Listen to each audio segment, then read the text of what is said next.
So we're doing number 7 to move the passing the resolution. Integrity. This is number 7.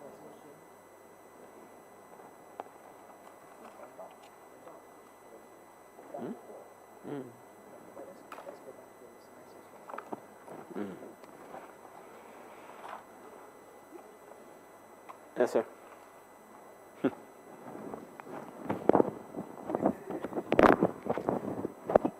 The Speaker revert to messages from Her Excellency the Governor General.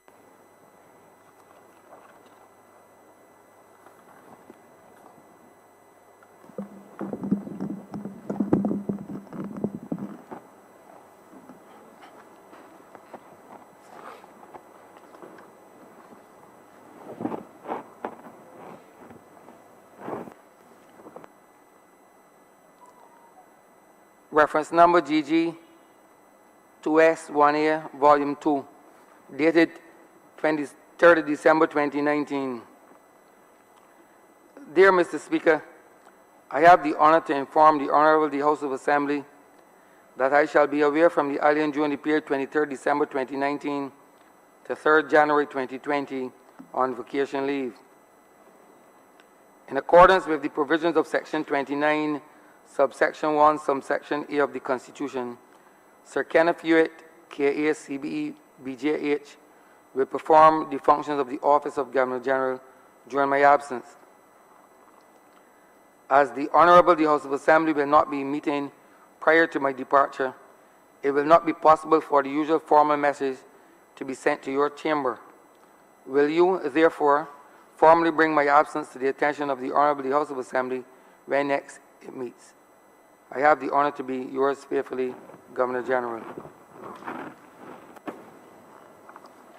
Revert to government business and order number 7 in the name of the Honourable Attorney General and Minister of Legal Affairs to move the passing of a resolution to adopt the report of the Joint Select Committee on the Integrity and Public Life Bill 2018. Honourable Member for St. Joseph. Mr. Speaker, when the Integrity and Public Life Bill first was laid in the chamber, it was pursuant to a solemn commitment from a Barbados Labour Party administration in waiting that upon taking office we would, at the first sitting of Parliament, lay before this chamber a bill called the Integrity and Public Life Bill.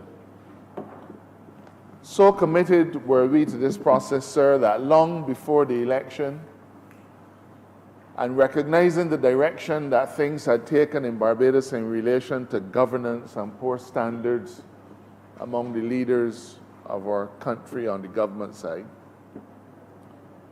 we actually began the process drawing upon the various resources and upon various other countries' legislation, the process of crafting for the Barbadian public an Integrity and Public Life Bill. We were not able, sir, to lay it on the first sitting of Parliament, but I do believe, that by the second sitting of Parliament we were able to deliver on that promise. But of course, sir, the matter of integrity in public life and holding individuals in public life to a new standard in terms of how they conduct their affairs, in terms of declaring assets, helping to establish a benchmark for good governance. It was considered important that this bill go to select committee. Now, sir, the history of integrity legislation in Barbados goes back perhaps through every single administration. As far back, sir, as when Sir Henry Ford was Attorney General, he, as Attorney General, prepared a piece of integrity legislation, and I believe it was actually laid in the chamber, but died with the with the prorogation, not prorogation, died with the dissolution of that parliament. The last administration certainly promised it within 100 days of winning their election in 2008. But of course, in 100 days it didn't come, and a whole first term went. It didn't come. And only, sir, at the start, I believe, of their second term was a bill brought before this chamber. It too went to select committee, or perhaps my chronology is a little bit wrong. They actually laid it and debated it before the end of their first term. And so it was passed. But they went through all of the next term and only spoke the magic words of, we're going to proclaim the bill on the eve of the last general election. Now, sir, this bill has been in committee, select committee, for the last year and a month. It is to my personal regret that we were not able to get it out of the committee process in a shorter time than that. But that must not be mistaken, sir, as a break in our resolve to hold individuals in public life, such as ourselves and others, to a higher standard. It has taken time. It has taken a lot more time than I would have liked. But people should not believe that this administration is not resolute and is not committed to seeing this legislation being brought to life and being given breath. Mr. Speaker, there are a number of reasons why it took so long to get it out. But the old people have always said taking time is a laziness. And I think, sir, that we've used the time between sending this matter to select committee and now in such a way as to ensure Barbados and Barbadians that we now have a piece of legislation that is workable. The select committee, sir, had 11 meetings. 27 persons and entities presented. The political parties presented, sir. The Democratic Labour Party appeared before the committee and presented.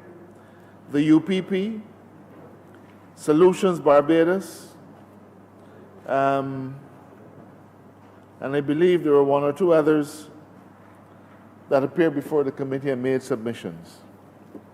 Special interest groups like the Bar Association, C2SAB on behalf of the Labour Movement, ICAB, the Institute of Chartered Accountants of Barbados, MESA, and others. The Integrity Group appeared and made presentations before the committee. And we had as an unofficial resource person Sir David Simmons, who with great aplomb chaired the Integrity Commission of Turks and Caicos for a number of years and helped that country to get through what was a very turbulent and dark time in the governance of their country. The presentations were all serious, and we were not able to take into account everything that was advanced, but we certainly, sir, took into account all of the opinions that were proffered. And where possible, and where those opinions were consistent with government policy, and where those opinions expressed stances that were workable, we made changes to the bill. Mr. Speaker, the issue of fines featured heavily when this bill was first revealed. A lot of discussion was found on it. Explanations were offered, and apologies were offered. What we have today, though, is a bill which does what it needs to do. And perhaps on the matter of fines, I should explain how that scenario has unfolded. In the original bill, sir, there were a number of sections which dealt with prevention of corruption. And it is within the context or within the four walls of those provisions, Mr. Speaker, that the low level of fines was to be found.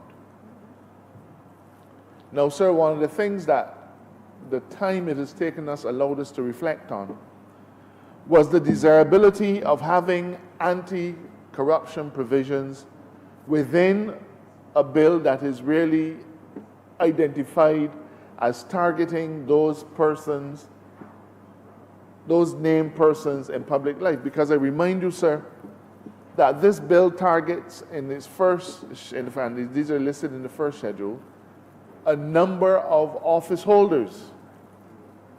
But the problem with corruption, Mr. Speaker, is that it is not limited to just those office holders. And it is possible, sir, for an individual to feel that because the Integrity and Public Life Bill is established to cause a category of named persons to file declarations, a person may well feel that the provisions dealing with prevention of corruption was targeted only at them. We felt, sir, that in order to have a clear legislative exposition on the corruption issue, that we should not subsume corruption mechanisms or anti-corruption mechanisms under another bill, but that we should give those corruption provisions a life of their own. And in keeping with that thinking, sir, we removed from the Integrity and Public Life Bill all of those provisions which sought to proscribe corrupt behavior. And we now have a modern prevention of corruption bill. And that bill, sir, is before the chamber on the order paper for debate. The other significant change that we made in a similar vein had to do with whistleblowers. And we felt that while whistleblowing was relevant to the issue of maintaining integrity in public life, that it was such an important and overarching ideal that we should give that also an expression of its own in a separate piece of legislation, which I expect to bring before this chamber in the very, very near future. I believe, sir, well before the estimates debate start. So we have improved on this bill, not just, Mr. Speaker, by reflecting on the concerns of the people who made presentations and taking those concerns into account, but we have also determined that certain elements of this bill were so vitally important that they could not be allowed to stay under the umbrella of an Integrity in Public Life bill. So, for example, sir, and we will debate this in greater detail, but I just want to identify how we were thinking. The issue of corruption goes from the lowest to the highest. It covers all kinds of issues. It covers not just issues, it doesn't just cover corrupt actions between state actors and private sector. It also covers corrupt actions between private sector and private sector. In fact, Barbados, as a signatory to the UN Convention Against Corruption, has to take into account the fact that we have to do things to ensure that private sector corruption is also eliminated. So it wasn't difficult for us to determine that we should have a standalone piece of legislation. And I remind this chamber, and again we will debate it when the time comes, that our existing anti-corruption legislation is today 90 years old. It was passed in 1929. So, sir, we are here today to present to this chamber the product of a year's work. Much of that work was done within the context of the committee. But a whole lot more, sir, was done by the able hands of the draftsperson, and there's the convention that we not call names, but I understand that that convention does not apply when you're being complimentary. And I would like to thank all of the staff members of the CPC's chambers for their hard work, but I'd especially like to single out Mrs. Michelle Eli, who worked on this particular bill single-handedly through thick and thin, and in addition to being inundated with so many other drafting requirements in chambers. This has not been an easy undertaking. It was not just a simple idea of putting words together and coming up with sentences that make sense when you join those sentences with other sentences and tack on offenses. And if that sounds confusing, sir, understand that we needed to look at what constitutional arguments were being posited in other jurisdictions in relation to integrity and public life legislation. We had to look at Trinidad to see how the Trinidad courts dealt with the question of judges. For example, sir, some of the recommendations included that judges ought to be covered within our integrity and public life bill. And the committee was moved to accept that recommendation, sir. But when we did deeper and deeper research, we found that the Trinidad courts had to construe the position of their high court judges and how those judges were affected by their integrity legislation. Because in Trinidad, they at the outset had judges as falling under and being subject to the provisions of the integrity legislation. The Trinidad High Courts found, in a very convincing judgment, that such a move represented an alteration of the judges' terms and conditions to their disadvantage, and therefore those provisions were struck down for unconstitutionality. Now, the Trinidadian constitution is very similar to ours. In fact, it's, I think, in pari materia on that particular point, and the constitutional principles are identical. And therefore, as part of the drafting exercise, it required our draftsperson to look to see how the law was emerging in other jurisdictions to help to inform what we did. And so the end result, Mr. Speaker, is that we've chosen to take judges out of this particular provision. There are also other areas that we were able to refine, and perhaps one of the finest things about this particular Integrity and Public Life Select Committee, sir, is not only the fact that all of our deliberations were in public, but that all of the various contributions were posted on Parliament's website and available for the public to see. Everything about this was transparent. Now, Mr. Speaker, this is not just a pipe dream. The provision is going to be made in the upcoming estimates. I believe the estimates process is going on now. And it is expected, sir, that the provision will be made for the establishment of the commission in this year's estimates, so that we will not just be passing a law, but we will be establishing a commission that lives and breathes and functions in our public life space. Let me remind the chamber, Mr. Speaker, of the categories of individuals who are going to be subject to this legislation. Members of the House of Assembly and the Senate. Members of Cabinet, sir. Now you will recognize that that is tautologous because you have to be either a member of the Senate or a member of the House in order to be a member of Cabinet. Permanent secretaries. Heads of department within the public service and holders of public offices in the same grade as that of heads of departments.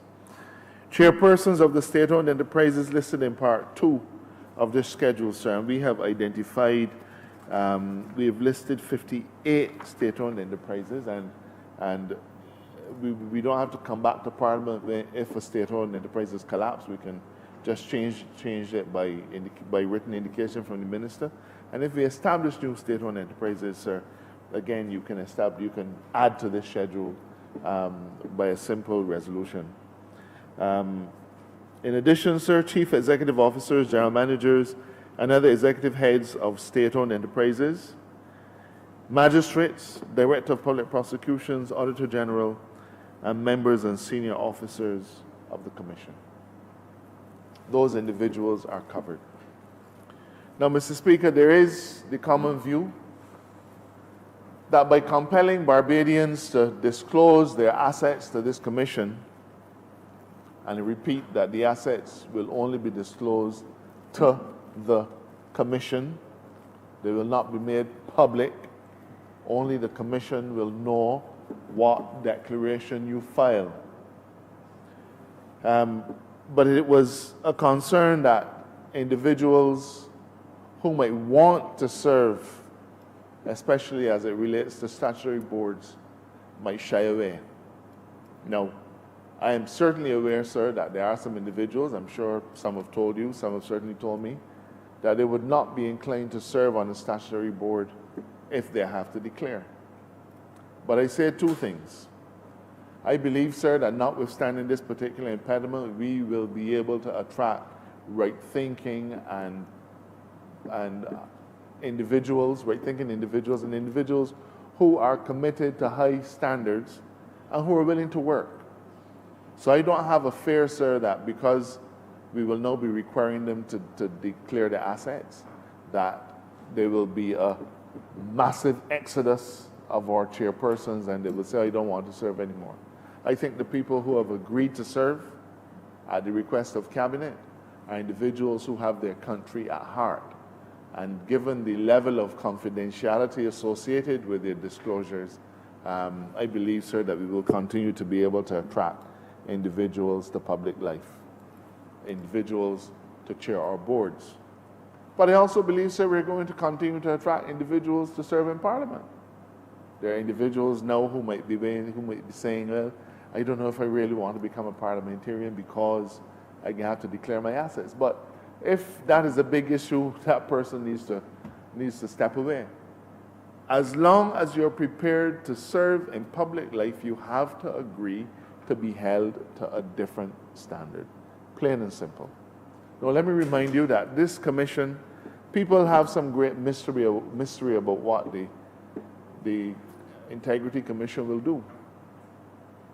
And to put it in the simplest terms, sir, it is really nothing more than a system of measurement, which allows a commission to establish at a base date what your assets are.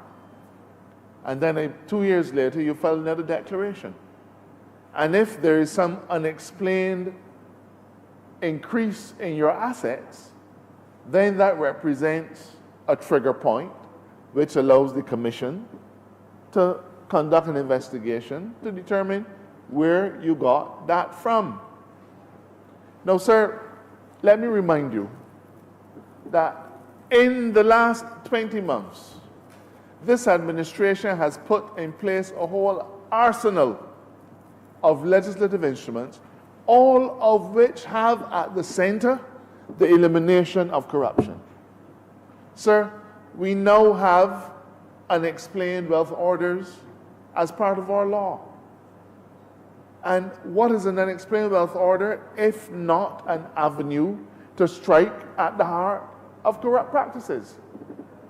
Plain and simple. But how do you establish what unexplained wealth is? And having an integrity commission which gets a filing from a member of parliament and then another filing in 2 years, then another filing in 2 years, sir, allows that commission to see whether that member of parliament all of a sudden has more assets than he declared before. Now, lest somebody accuse us of being manipulative, it was determined some weeks ago that this committee report will be laid at the first sitting of Parliament in the year 2020, perhaps to establish a tone for how we're going to be proceeding. Coincidentally, sir, and purely coincidentally, a trial of a former Barbadian cabinet minister started in New York only yesterday. Now, Mr. Speaker, if we had had integrity in public life, legislation in place governing the conduct of those ministers, that individual would have been called to account, not by United States authorities, but by a functioning integrity commission in our own homeland. And he would have had to explain how he got this extra $60,000 or $70,000. He would have had to, because he would have been declaring an additional amount of money, and he would have been forced to explain to his own peers, his own kind, his own people, where he got it from. That's what he would have been obligated to do, but now instead, sir, he's obligated to explain it to a judge in New York who stands in judgment over him. This, sir, also falls alongside another piece of legislation that will shortly be coming before the Chamber, dealing specifically with prevention of corruption, but from an investigative standpoint. We've already indicated to the House that it is coming, Major Organized Crime and Prevention of Corruption Act. And, sir, that will establish an investigative avenue to deal strictly with investigating those kinds of offenses. Now, sir, there are some realities that we have to face.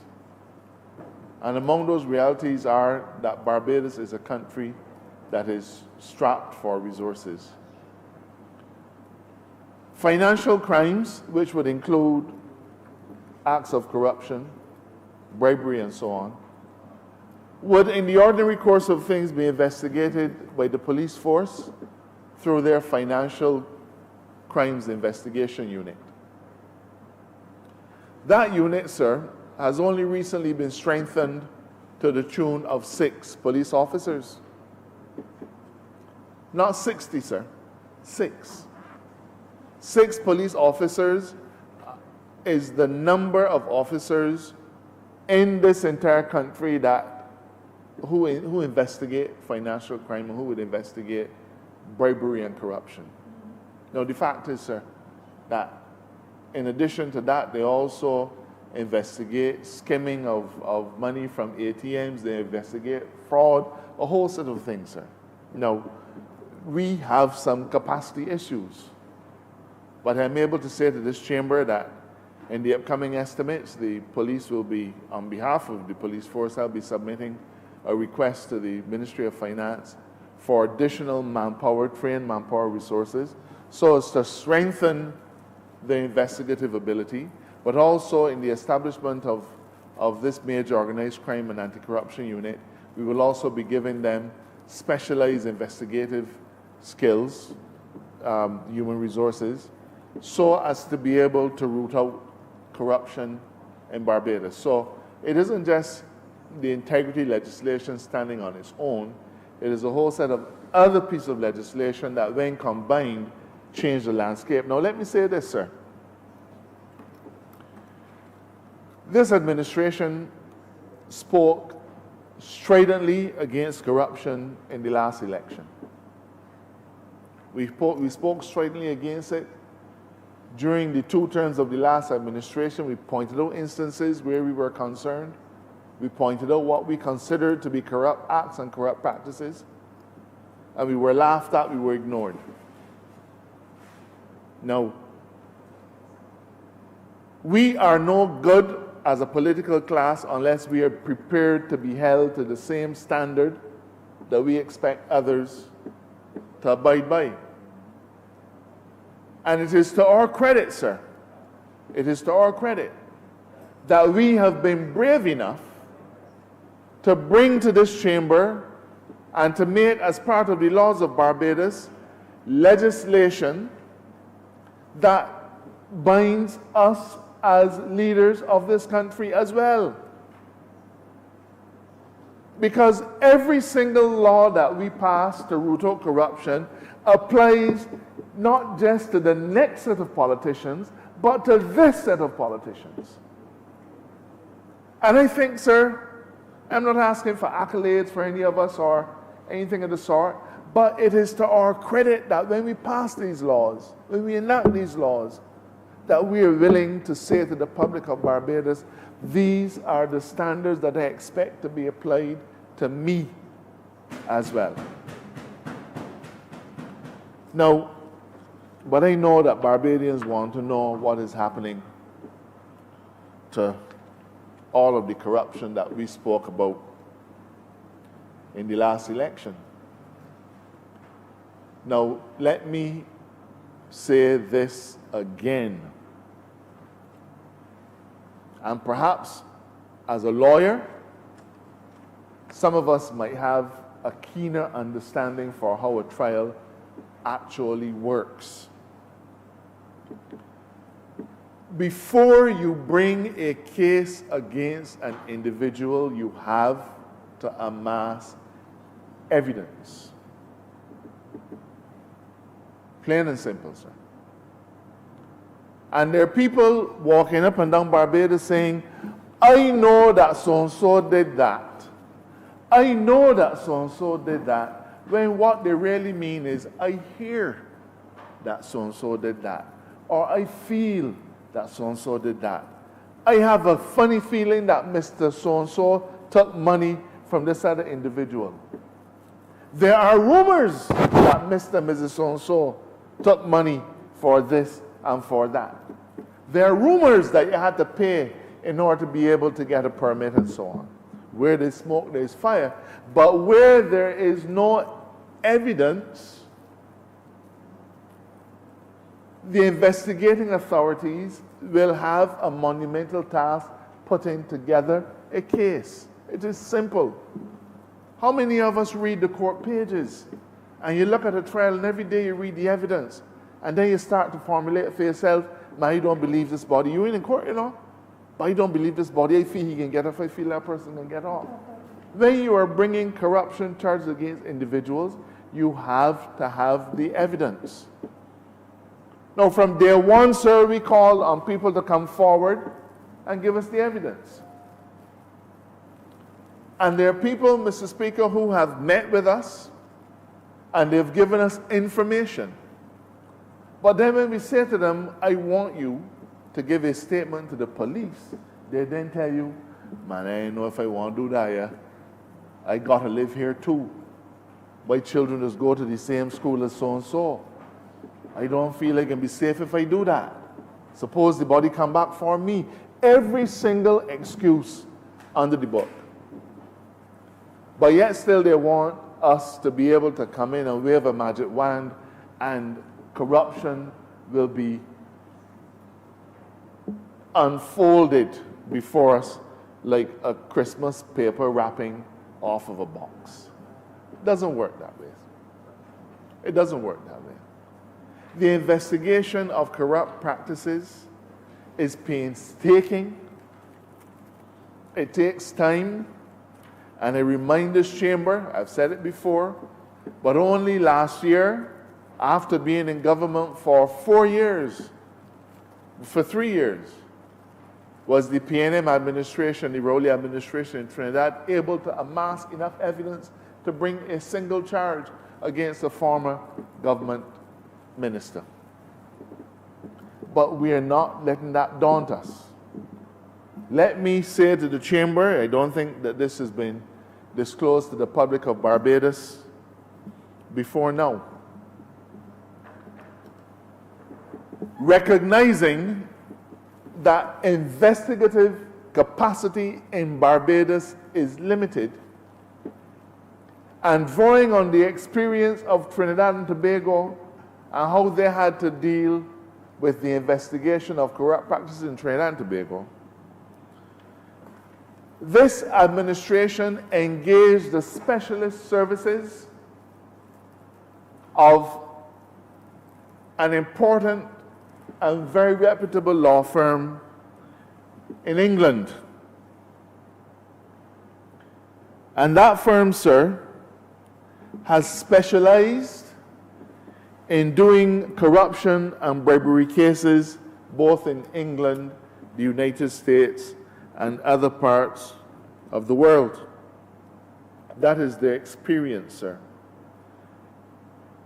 And what we asked them to do was to come to Barbados and accept a brief from us and examine the workings of our state-owned enterprises and other aspects of our government, and come up for us. In fact, I think the consultants among us will call it a scoping study. And they have conducted and completed an intensive 3-month scoping study looking at all of the financial dealings of our SOEs and other departments to try to identify those areas where there is prima facie evidence of corruption, so as to inform a more in-depth and intensive investigation stance to be taken by the government. In other words, sir, we've said to them, look, come and look at the Transport Board. Come and look at the QEH. Come and look at the Water Authority. And take a look at the kind of documentation that is available. And there are others, I've just named a few. Look at the kind of documentation that is available. Have discussions with senior staff and so on. Have discussions with board members and so on. And help to formulate an investigative strategy to delve into these acts of corruption. Now, one of the things, sir, about investigating corrupt acts is that you have to follow the money. But that requires a set of forensic skills that are not available in Barbados within the Royal Barbados Police Force. And the team from Fulcrum, sir, included senior police officers from England who are not just trained but experienced. Not just trained but experienced in ferreting out corruption and in investigating financial crimes, sir. That work has been completed, and the consultants from Fulcrum are expected to deliver their report to the government of Barbados early February. When that report is received, they will make a set of recommendations essentially as to potential areas of corrupt practice, so that we can then focus an investigation on those areas. But sir, I commit to you that no matter how daunting this exercise may be, no matter how inclined Barbadians have been to clam up and to not disclose evidence to us as the authorities, we are continuing these investigations, sir. We recognize that within our ranks, we don't have the full skill set that we need. And therefore, the wise thing to do, and that's what we've done, we've gone outside of Barbados and brought in individuals. I am about to take further action on these matters, and therefore I will say no more. But I know that Barbadians, sir, they want blood, I suppose. That might be an indelicate way of putting it, but they want to know that some people face the courts, and I guarantee some people will face the courts. They have to face the courts, sir. But you don't carry to court a man based on hearsay. You carry to court a man based on proof. If you read today's paper and follow that case happening in New York, you will see who gave what check to whom. That's called evidence. You will see where the money was sent to. That's evidence. You will see invoices. That's evidence. That is what you build a case on. But you don't build a case, sir, because somebody wants to pick up the phone or send an attorney general an anonymous letter saying that so-and-so did what. If you have information, it is not too late to come forward with it. Barbados needs to have that catharsis. We need to have that cleansing. We have been under the boot of corruption for 10 years. And even though we may have gotten out from under the boot, sir, because we have, but we do need now to make sure that there is some system of penalties that is exacted against those individuals who engage in that kind of wicked activity. We cannot leave it to the state of New York. We have to do it for ourselves. So, Mr. Speaker, what is before this chamber is the report. It is a public document. It is available on Parliament's website, and with it is the amended bill. The bill, I believe, satisfies the requirements of a modern integrity in public life commission. I think it identifies all of the major areas, and it brings to Barbados for the first time in its history a capacity to measure what an individual in public life has and what they acquire. And that's what this bill is really about. I know that the opposition had previously raised issues on the composition of the commission, and I think 6 of the members of the commission are appointed by the Governor-General in her own discretion, after consultation with the Prime Minister and the Leader of the Opposition, but they're appointed by her in her discretion. And then one appointed by the Leader of the Opposition and one appointed by the Prime Minister. It is a brave government, sir, that will appoint that will set up a law to establish a commission when they don't have the ability to determine who sits on it. But again, sir, we have to hold ourselves to a higher standard, and part of that standard requires transparency and freedom from political influence. I'd like to thank, sir, all of the members of the public who participated in the hearings. I believe that this administration, we've now had 3 select committees, and in each instance, sir, each committee discharged their responsibility with some vigor and some aplomb, but I especially want to commend all of the members of both houses, from whatever side of Parliament they came from, in the other place or here, because I think that when we sat and deliberated, never mind that our views may have sometimes clashed, we were intent, sir, on establishing a regime for Barbados that works, and a regime for Barbados that would ensure that people coming to public life are held to the highest possible standard. It was a lot of work. The report, sir, you can see from its heft and depth, is quite a serious document, but I think it is a report of which this chamber can be proud, and I am honored, sir, to have been its chair. I am honored to offer this report and to offer the amended bill as set out in this report to the chamber and to the people of Barbados as satisfying our needs in terms of integrity legislation. A lot of people have helped us along the way, and sir, I want to thank all of those individuals and institutions for supporting this effort. But this is just the beginning. Just the beginning, sir. The other instruments that we have to bring to the chamber will come in short order. As I said, I anticipate that they will all be here before the estimates exercise starts, and then the work of the commission will start in earnest. But I'm satisfied strongly, sir, that the work of the commission will be done in the strictest of confidence as is required for things of this sort. And I commend this report, I commend this amended bill, and I commend a bright future when it comes to holding individuals in public life to a high standard to the people and government of this country. And with those words, I'm obliged to you.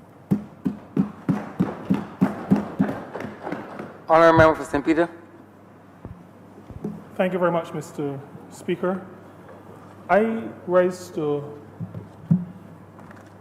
just give a relatively short intervention on this. The Chamber would recall that we spoke to the original bill quite extensively a few months ago. And I would just want to, and I believe I need to, because people, human beings, have the capacity to forget. And I think it is important to remind the chamber, to remind us, and to remind the country that this Barbados Labour Party is interested in meeting people, speaking with people, and taking the ideas and the input from people.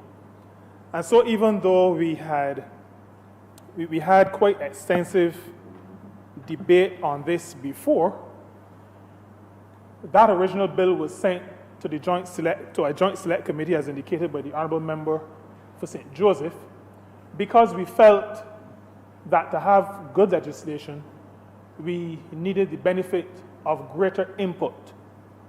Even though we had communicated and discussed with various segments of society prior to the initial bill, but we still thought we needed to engage, because that is the Labour Party way.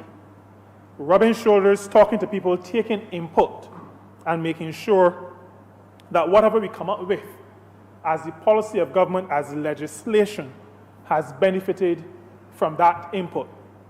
Now, I want to concur with the Honourable Attorney General that this bill should not be seen in isolation. I think it's important because not everybody hears about everything. And so it is important to restate sometimes that government is on a mission as it relates to the cleaning up of the behavior, either that is real, or that is real in some cases, or that is assumed by some people or in some quarters. Every aspect of malfeasance or bad behavior cannot be addressed by a single piece of legislation. And so individual issues sometimes have to be addressed in individual ways. The Learned Attorney General spoke to the unexplained wealth order. There was nothing like that before we came into office. But now all the public and those of us who represent the people of Barbados have now the opportunity not just to talk about people who work in certain places who earn $2,000 a month but build $500,000 houses. That, Mr. Speaker, has been the subject of rumor from the time I was a boy when all of my hair was black. There is no legislation in place. There is no legislation in place that allows law enforcement to have the backing to ask a question. Where that come from based on your salary? That is but one area that has been addressed. And then, Mr. Speaker, there has been the Public Finance Management Act. Now, again, there has been lots of discussion, debate, many opinions floated about how some of our statutory corporations operate. They have become, in discussions around the place, we have come to the view that they've started to operate as the fiefdoms of some of their chairs, some of their CEOs. In some cases, some of the fiefdoms of ministers who have oversight over them. One of the really positive aspects, and there have been many, of the Public Financial Management Act is that statutory bodies, statutory corporations, now have to account to the people. So those who hear stuff, not sure if it is true or not, every other year have the opportunity to come to a meeting convened by the board, the chair, the board, and the top management of these statutory organizations and ask questions. I heard this, is it true? how much money did you make? How much did you spend on X? How much did you spend on Y? Is all the money accounted for? They have the opportunity now, the public has the opportunity to ask questions. In other words, Mr. Speaker, we are talking about increased accountability. And if we are talking about rooting out bad behavior, corruption, all these negative things, it is usually done through accountability. Accountability as a concept speaks not just to managing money. If you have a particular weakness, and let me just use something like ice cream, because I know sometimes people's minds go far and wide when you use terms like those. But psychologists will tell you that in order to overcome some of these things, it is often very effective if you hold yourself accountable to somebody else, somebody who you trust. Somebody who you can say, well, I tried not to eat chocolate ice cream today, but I ended up eating, I was trying to remember how much I had, I think 2 scoops. Now, and people who have issues with alcohol, all kinds of issues, that accountability helps people to overcome. All the legislation that we've been putting in place, we have been putting in place because we recognize that a government and those who act on behalf of government, those who act in the service of the public, need to be accountable to the public that we serve. Either the public that has elected us or the public that through their taxes pay us. We have to be accountable to the public. Public servants have to be accountable to the public. Those who serve on boards have to be accountable to the public. And the Learned Attorney General indicated, and I concur fully, if you make a decision to serve the public, then you have made a decision to allow yourself to be held accountable by the public you want to serve.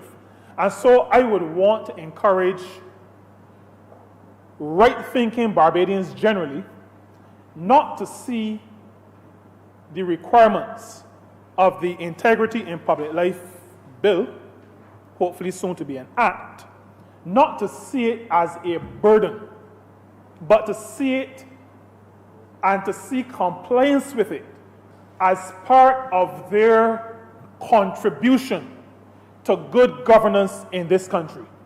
And I think, Mr. Speaker, if right-thinking Barbadians, if those we consider to be decent people can demonstrate to the wider public that they are prepared to, for example, declare their assets, allow their spouses along with them to declare theirs as well, and any minor children, if they demonstrate that to the wider public, I am of the view, Mr. Speaker, that the public will recognize that Barbadians at the level of those we consider decent and leaders mean business when it comes to how they handle the public's funds, how they conduct or how we conduct public affairs.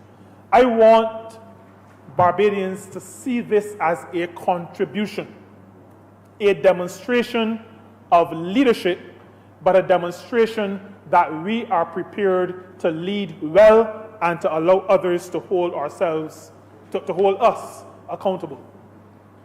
So we had the Unexplained Wealth Order, we spoke to the Public Finance Management Act, and there was also the Proceeds and Instrumentalities of Crime legislation. So that, Mr. Speaker, this Integrity in Public Life Bill is but one of a suite of bills. And I really think that as a chamber, but also as a country, we really have to say a big thank you to the Learned Attorney General and to his staff in the Chief Parliamentary Counsel's office, because they have been going flat out non-stop, it seems to me, working on all these pieces of legislation. And these are not little pieces of legislation. these are not minor amendments to principal acts. These are intricate, these are complex in some cases, voluminous in almost all cases, pieces of legislation. And I think that they have done a significant work on behalf of the Chamber, because they're the counsel to the Parliament, but also on behalf of wider Barbados. And I would want to commend the Attorney General and his parliamentary councils for the hard work that they have done in bringing these pieces of legislation to Parliament. Now, we debate today the Integrity in Public Life Bill. There is still, as we know from the order paper, the Prevention of Corruption Bill, which is also to come. And so I have spoken to those individually just so that we remind the public, through you, Mr. Speaker, that we are addressing all areas, but we are addressing them systematically. So that in the original bill, there were many areas or clauses that spoke to corruption. Coming out of all the discussion, all the deliberation, and hearing from the public, we have come to the conclusion and made the decision that it is better to have a separate piece of legislation that deals with the prevention of corruption. And so I was very happy, again, that the Attorney General was able to lay both of those at the same time, so that the public understands that we are not kicking the corruption can down the road, that we are serious about it, we remain serious about it, and we as a political institution of long standing are prepared to put in place those mechanisms by which people, the general public, can hold us to a standard that they have not been able to hold others previously. They can hold us to a higher legal standard. And some people refer to that as taking a risk. I prefer to refer to that as putting your money where your mouth is. You talk about rooting out corruption. We are prepared to put ourselves on the line to say, this is the legislation. We are living by it. Thus far, no further, we are living by it.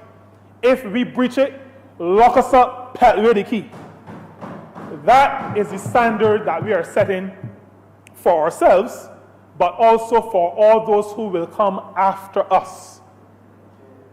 This is the standard we are setting so that the public can hold all of us as leaders, not just political leaders, but leaders in the public service, accountable and hold our feet to the fire. There are those who say that this legislation is a bit too late. But I've always felt that better late than never. I think late, not late in our administration, but late in the history of the country. But I believe better late than never. And it has fallen to us to implement, and we have decided that we will rise to the task and do the implementation. Now, a government, regardless of how many laws you institute, a government, I've said this before, cannot legislate morality. But a government puts legislation in place that allows for certain safeguards. We put legislation in place so that people do not go far and wide and just trample over the rights of others. Because a country, a society, has to look after those who are vulnerable. And so after hard-working people pay taxes, they don't expect people to come and just carry away everything. They're not expecting that. And many times they don't have any recourse. And so laws are necessary so that we safeguard the rights, especially of those who may not have access to instruments where they can hold those entrusted accountable. We have a responsibility to safeguard the resources of the public. when I say that government cannot legislate morality, I had occasion on Sunday afternoon in St. Peter. There is a movement called Operation Intercession, where some members of the Christian church leaders came together 20 years ago to start interceding on behalf of the country. It was part of a larger movement, but I think that St. Peter may be the only place where it is still functioning. And I said that not to boast, but to say that we encourage others to follow our example. But I had a reason to say to those gathered on Sunday, to repeat something that I said here. Government is not, the state as set up is not a theocracy, so that we do not make every immoral act an illegal act. Government has a responsibility to safeguard against excesses, but there are other organizations in your country that have a responsibility to hold accountable those who are placed in positions of public trust. We have had too many situations where organizations, institutions seem afraid to speak up and speak out when they've seen excesses. And the issue that the learned Attorney General referred to, I've had experience. I've spoken to, not too long ago, a business person who, in the discussion about rooting out corruption, has had an experience but is unwilling to go on the record because, but I have to live here, you may not be in office forever. Though that is the kind of rationalization that we sometimes hear. I am calling on right-thinking people to stand up and to do what is right in spite of what the consequences could be. You may call me idealistic, but my heroes are not necessarily the people around me. Some of my heroes are biblical. And so, when the three Hebrew boys had to make a decision about who they were going to serve, they could either bow down here or get tossed in fire yonder. They made a decision to do what is right in spite of what the consequences could have been. They said to the king, our God is going to protect us. But they also said, even if he doesn't, we still not bowing down. Mr. Speaker, I am hoping that all of us, and when I say all of us, I mean the country, I am hoping that we get to the point where we can stand up, speak up when we see wrong, and compliment when we see right, but without giving too much thought as to the consequences. Because what we are seeing in our society is that when we begin to consider what the consequences could be, we start holding back and we allow evil often to prevail. We have to get to the point where we can stand for principle. And this Labour Party is demonstrating that it is on that course. We are putting pieces of legislation in place to hold ourselves accountable and to provide for penalties if we breach what we are talking about and the pieces of legislation that we are putting in place. The Labour Party has demonstrated the willingness. The Member of Parliament for St. Peter who preceded me in this honourable chamber was one of only two who declared assets in an earlier dispensation. And I'm proud to carry on that tradition. And he who went before me, the Right Honourable Owen S. Arthur, declared his assets, and I was also happy to declare mine. It doesn't matter how few or how much there are. But I took a position that I am accountable to the people. He took a similar position. The leader of the Barbados Labour Party, current leader, the Prime Minister of Barbados, also took a decision to do that. It is because that is the Labour Party way. We believe in being held accountable, and that is why there are some who say that the Labour Party is held to a higher standard in office than some of the other people who fool around and do all kinds of fancy footwork. We are held, people say that, we are held to a higher standard. People expect more from us. And we have pledged, and we continue to pledge, that we're going to keep setting the bar higher and higher. This piece of legislation is part of the moving of that bar to a higher level. And so there are a number of aspects to this bill that I think speak to what we want to do. There's the code of conduct. There is the legislation also speaks to conflicts of interest. I'm not going to speak to them in any detail. It sets up the commission. It speaks to obstruction. And those who follow international news know that over the past 2 or 3 years, I mean, we heard obstruction of justice more often than we heard many other words or phrases. But this piece of legislation also speaks to obstructing investigation. It speaks to confidentiality, and I think that is important, especially as I referred before, to those who believe that I am now putting all of my business in the public domain. The business is not going to go into the public domain unless you do something foolish. Otherwise, it remains in a confidential circumstance. And there are penalties for those who breach that confidentiality. And so I think the bill makes provision for the safeguarding of the information of those of us who make decisions to serve. Mr. Speaker, I think I've spoken long enough. The people of Barbados spoke on the 24th of May in the year 2018.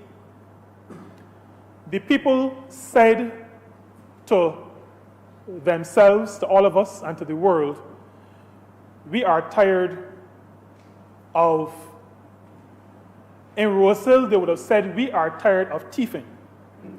In some other places, they may say, we are tired of misappropriation of funds.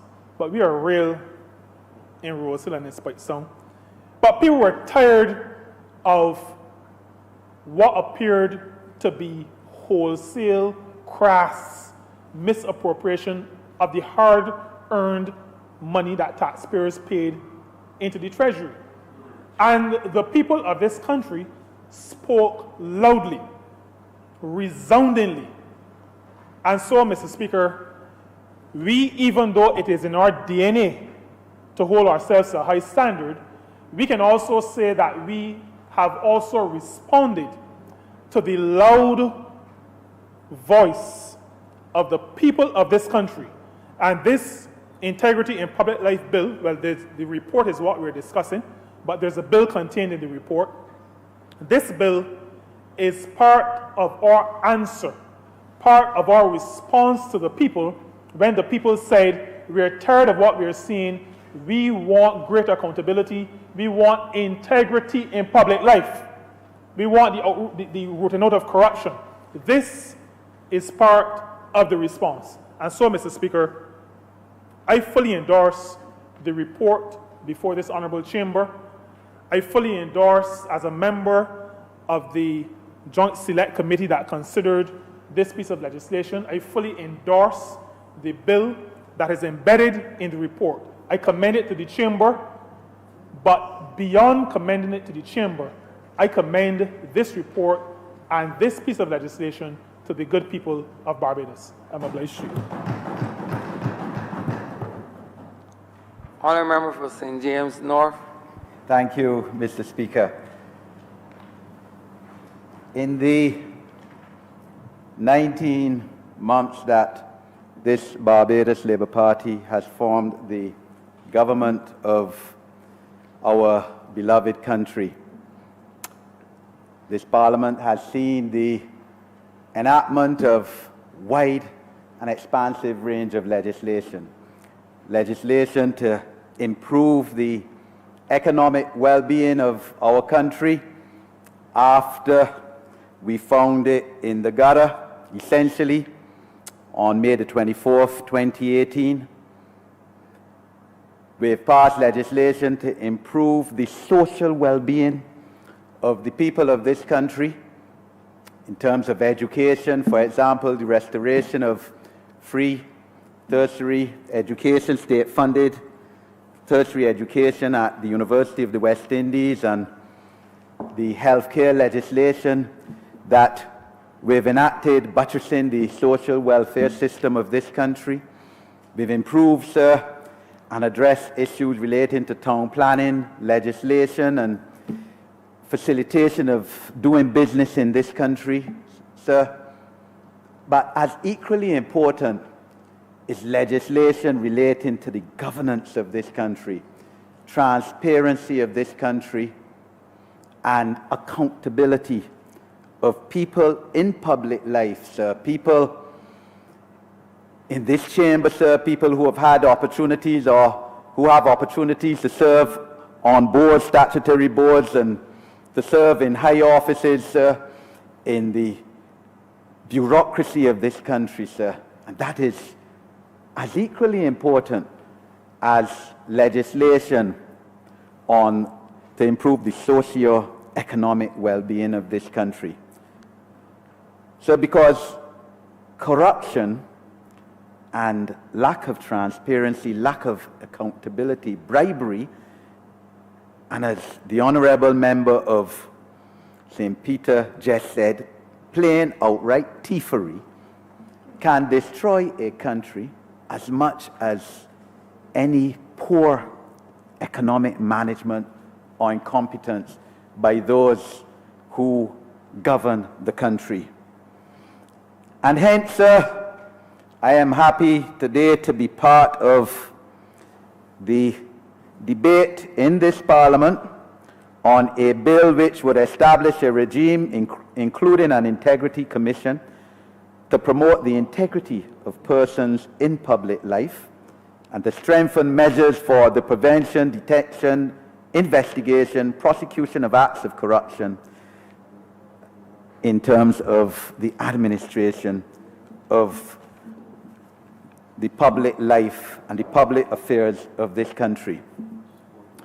The Honourable Attorney General put the issue in context, sir, where he said that essentially in the early 1980s, when the governance of this country was under the direction of the Right Honourable Tom Adams, late Tom Adams, sir, and a Barbados Labour Party administration,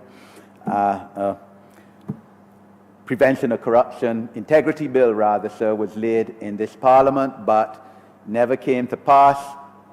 The elections of 1986 intervened, and of course then the Democratic Labour Party government was voted into office, and that party traditionally, sir, has never been interested, quite frankly, in integrity legislation or matters of integrity or prevention of corruption. And then, sir, in the next Barbados Labour Party administration of the Right Honourable Owen Arthur, sir, again attempts were made to bring it in, and in fact the then government, sir, signed Prevention of Corruption conventions, the Inter-American Convention Against Corruption, which had been adopted in 1996, was signed by Barbados under the Barbados Labour Party administration. Last administration, the United Nations Convention Against Transnational Organized Crime relating to corruption, adopted in 2003 in New York, again signed by the last Barbados administration, sir, and the United Nations Convention Against Corruption, which was adopted in October 2003 in New York, was also signed under the direction of the then Barbados Labour Party cabinet. And sir, as was stated by the Honourable Attorney General again, in 2008, there was a change of government, the Democratic Labour Party administration coming in to office on the wave of a promise to stamp out corruption, sir, and in fact in its manifesto in 2008, sir, which I have always said, and by their own doing, sir, quite frankly, you could tear up. I believe I tore up one on a political platform once, sir, but this is a record of Parliament, so I can't do the same, sir. There's a document of Parliament, and on page 48 of that manifesto, the Democratic Labour Party pledged to immediately introduce integrity legislation, which would have required a declaration of assets by public officials, a code of conduct for ministers, and other things, sir, including the Freedom of Information Act and regular press conferences, sir, by the post-cabinet. All of that was promised, sir. Immediately. In fact, the word immediately is used, sir. I know the English language is a funny language, sir, but immediately can only have one meaning. At once, sir.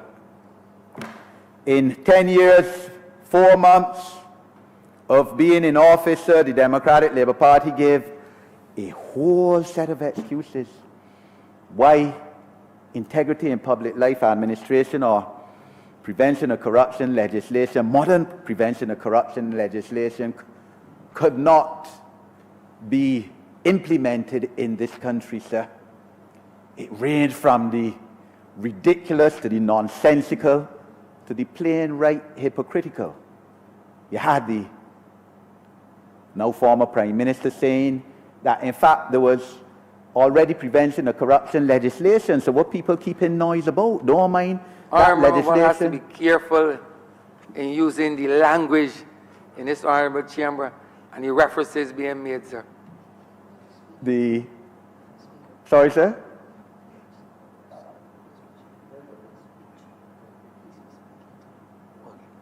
Continue, honourable.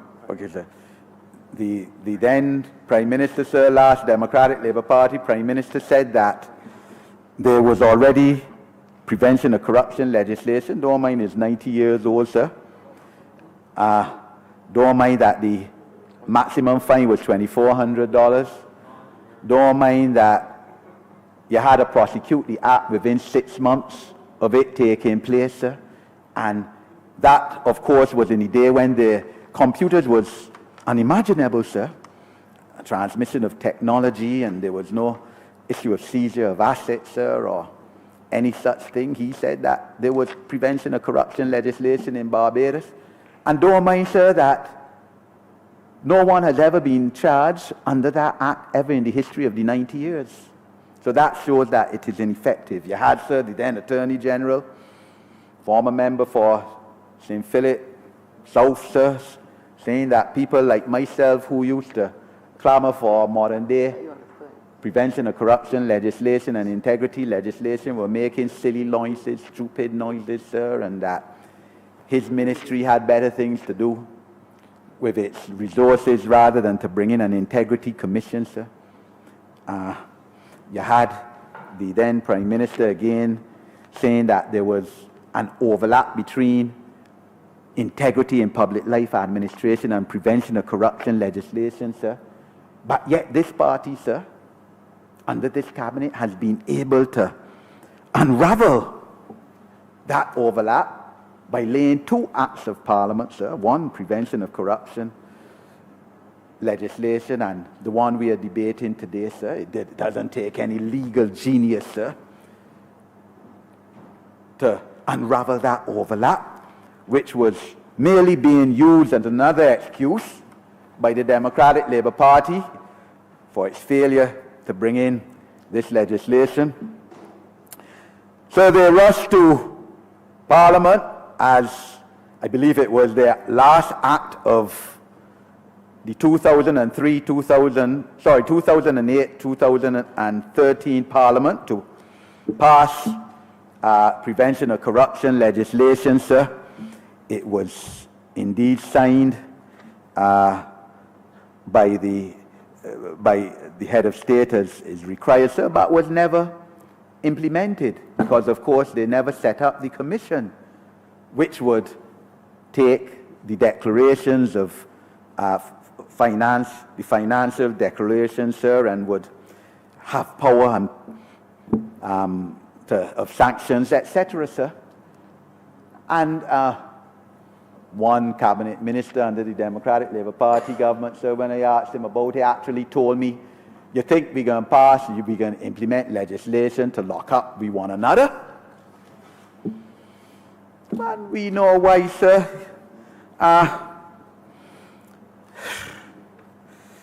As Proverbs chapter 17, verse 23 says, the wicked man takes bribes secretly to pervert the ways of justice, sir.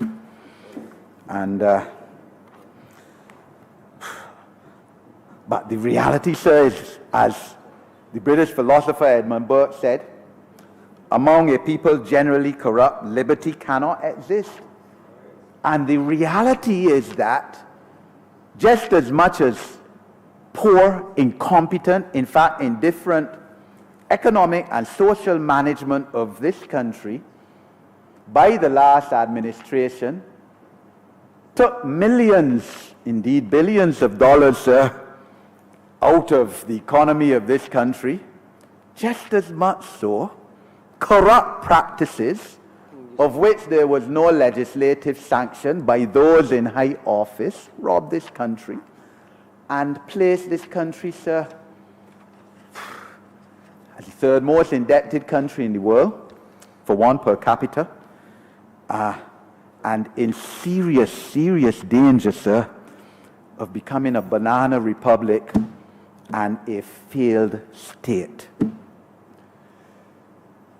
So, sir, what we are doing today is extremely important, and even though I agree, sir, as one can only do, sir, with the sentiments of Sir David Simmons, sir, I call his name because his name is in the report which we are debating, sir, former Chief Justice of Barbados, former outstanding parliamentarian, sir, in this country, that even after legislation is enacted, it is the personal integrity of politicians, of public officials and persons in the private sector, which will determine and which will be the determinant of success, and that people are either corruptible or incorruptible.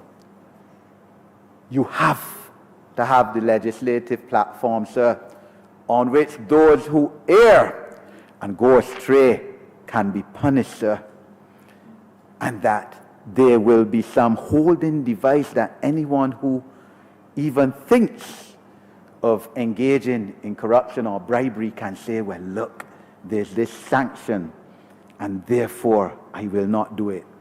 But, sir, it boils down, to, as Sir David says, sir, knowing right from wrong.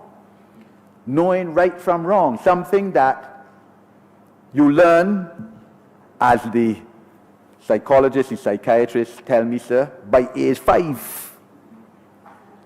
And therefore, sir, when you get big men, sir, as you had in the last government, not knowing right from wrong, not knowing the fundamentals of human behavior and what is acceptable in terms of governance and holding public office, you are in trouble. So when, sir, you had cabinet ministers who now seek to raise their evil heads, sir, on political platforms within the last 2 months now, sir. Former cabinet ministers, sir, I'm sorry.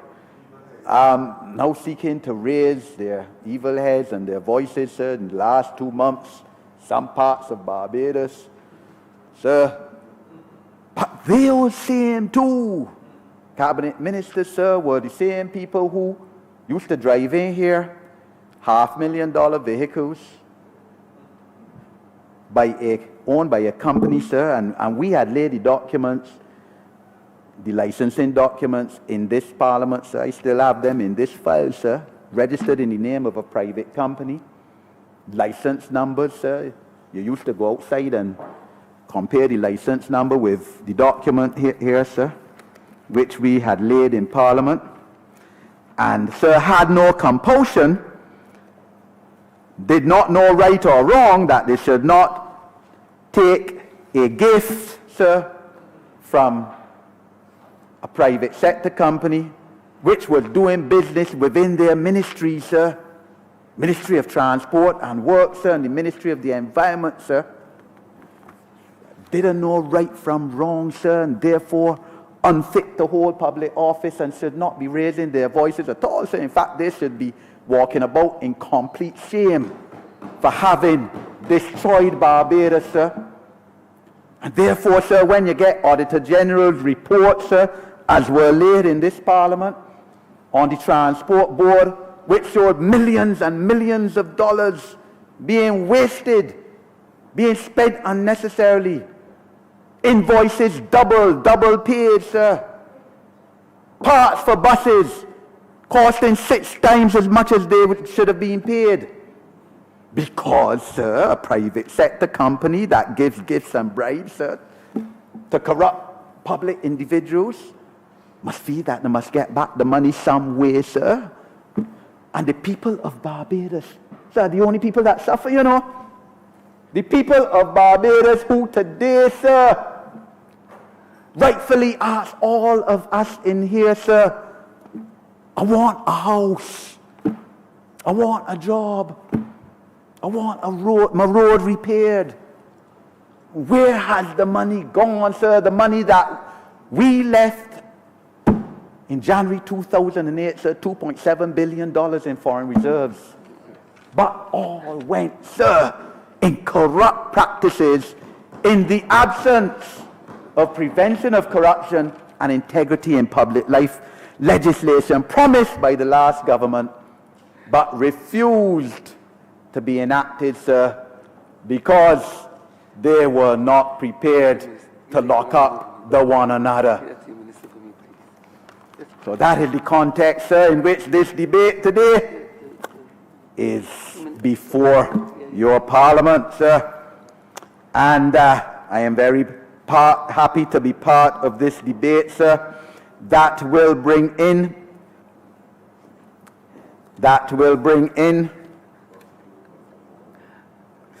sir, and a report and the bill, sir, which speaks towards a code of conduct for persons in public life, for public officers, for specified persons in public life, sir, and to have penalties for breach of such code of conduct, sir. And the code of conduct, sir, speaks towards separating your private interest from your public duties, sir. Avoidance of conflict of interest positions. It's so important, sir. Avoidance of using knowledge that you have gained from your public office for the private gain, your private gain or the private gain of your spouses or your dependents, sir. Very important, sir, especially in a small island country such as we are. It speaks towards a declaration of financial affairs, sir. And this Parliament has been told that even before a legislative mandate for us Cabinet Ministers to declare our financial assets and liabilities, sir, the Honourable Prime Minister, sir, insisted that we do that on coming into office, sir. And we did that within 2-3 months of becoming Cabinet Ministers, sir, filed with the Cabinet Secretary, who is still holding our declaration of assets and liabilities, sir. I understand, sir, that there will be some people, as the Honourable Member for St. Peter said, who will not wish to declare their assets and liabilities, sir. That is unfortunate, sir. Because if you have nothing to hide, you should have no fear. That should not stop anyone from serving in public, sir. Other Caribbean countries, Trinidad, Antigua, Jamaica, have similar legislation. It doesn't stop them from finding people to serve on their statutory boards, sir, to serve in public office. I understand, sir, the concern that some people might say, well, I have no problem declaring the state of my financial circumstances, but then, sir, I have a wife and I have dependent children, sir. The truth is, sir, that is part of the sacrifice you make. I mean, your spouse and your dependent children are intimately bound up in your financial affairs, sir, and therefore they have to come within the ambit too. I mean, some people may not have previously known how much the wife or the spouse makes, and the spouse might not want to let, in some cases, the spouse know how much they make, sir, but that's the reality, sir. And sir, this is part of the commitment you make as a public official to serve in your country, sir. And therefore, also, sir, the issue of gifts is dealt with in this bill and in this report, sir. Gifts of $2,500 or more have to be declared, of a value of $2,500 or more, whether it's and it has to be declared whether it's personal or official, the description of the gift and who gave you and name and address. All of these are issues which relate to good governance and which can undermine a society if not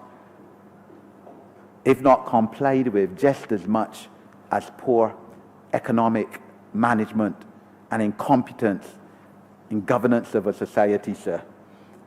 And so this is something, as the Honourable Attorney General said, that we promised to do on the first sitting of Parliament, sir. We did it, in fact, on the second sitting, laying this bill before Parliament. And it has been extensively scrutinized, sir, as the report, a 483-page report, sir.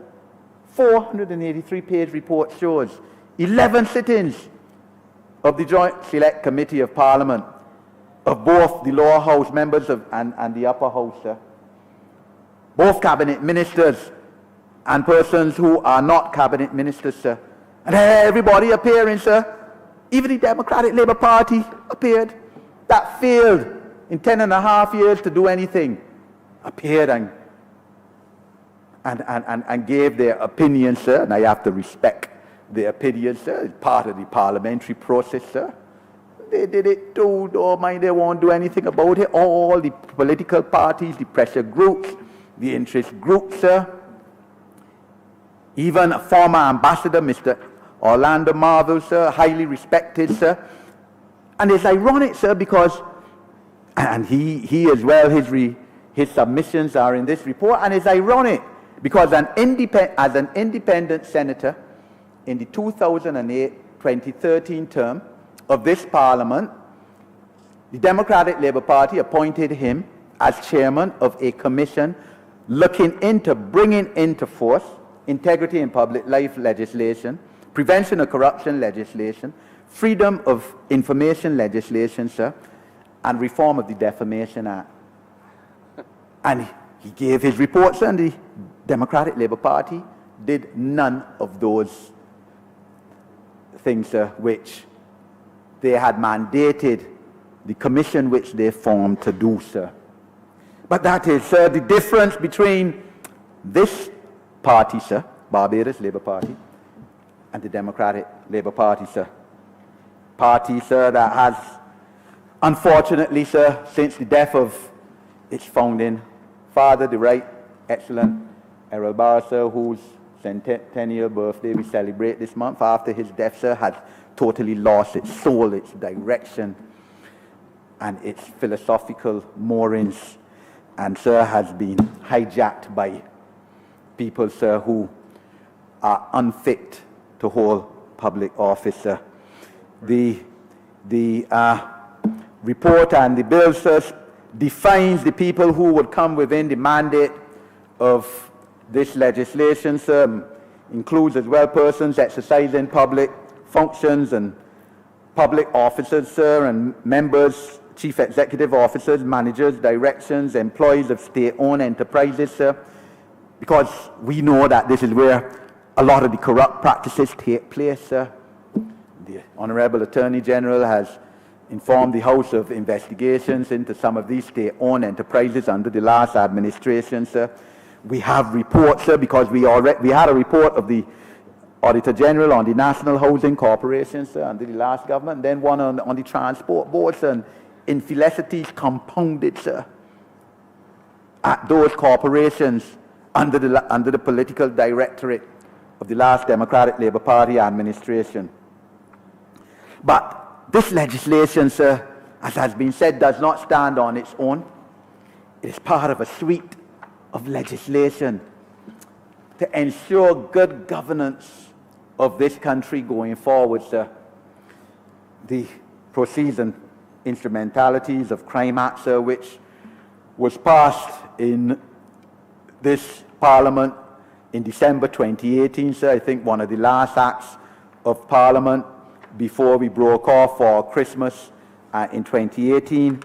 We've had the Financial Management and Audit Act, which was passed in this Parliament as one of the last acts of Parliament before we broke off for Christmas in December 2018, and then last year the Proceeds and Instrumentalities of Crime Act, and the Attorney General has spoken towards our complete intention to bring whistleblower legislation as well, sir. The prevention of corruption legislation to be debated very soon. Sir, all of this to buttress the accountability and transparency of this country, which is so important in terms of our governance. I know again, sir, that some people will say that this is a small island, this is Barbados, and what you file in your declaration of financial affairs will be out on the street, sir. That isn't so, sir. The members of the Commission, Integrity Commission, that will be established, and the employees of it have to swear an oath of secrecy, sir, that if they breach, there will be heavy fines and heavy penalties. Listen, sir, we have to trust, you have to trust some institutions in this country, sir. There has to be some kind of trust. And we can't go by that people are going to have your business on the street, sir. If you breach the legislation, sir, there will be penalties because there's an investigative body set up that will investigate you. And therefore, sir, we have to ensure that that investigative body has the strength and independence to do it, sir. But I have no fear, sir. None whatsoever. In fact, I'm sorry, sir, that they didn't have this legislation from the time I became a member of Parliament, sir. Well, I feel, sir, that this protects me, this protects all of us in here, sir, from any thought even of engaging in infelicity, sir. The issue of conflict of interest, as I said, is paramount, sir. And that you've had too many instances of conflict of interest throughout, sir, and as has been said in this debate, not only in the public sector, but in the private sector too. So the bill, the act, when it comes into force, sir, also speaks towards private sector bribery, sir, and corruption, because it is the private sector, of course, that would have been also party to corrupt practices under the last administration. And, sir, I also want to join the Honourable Member for St. Peter in appealing to Barbadians, sir, to come out and give evidence as to corruption in high places under the last administration, sir.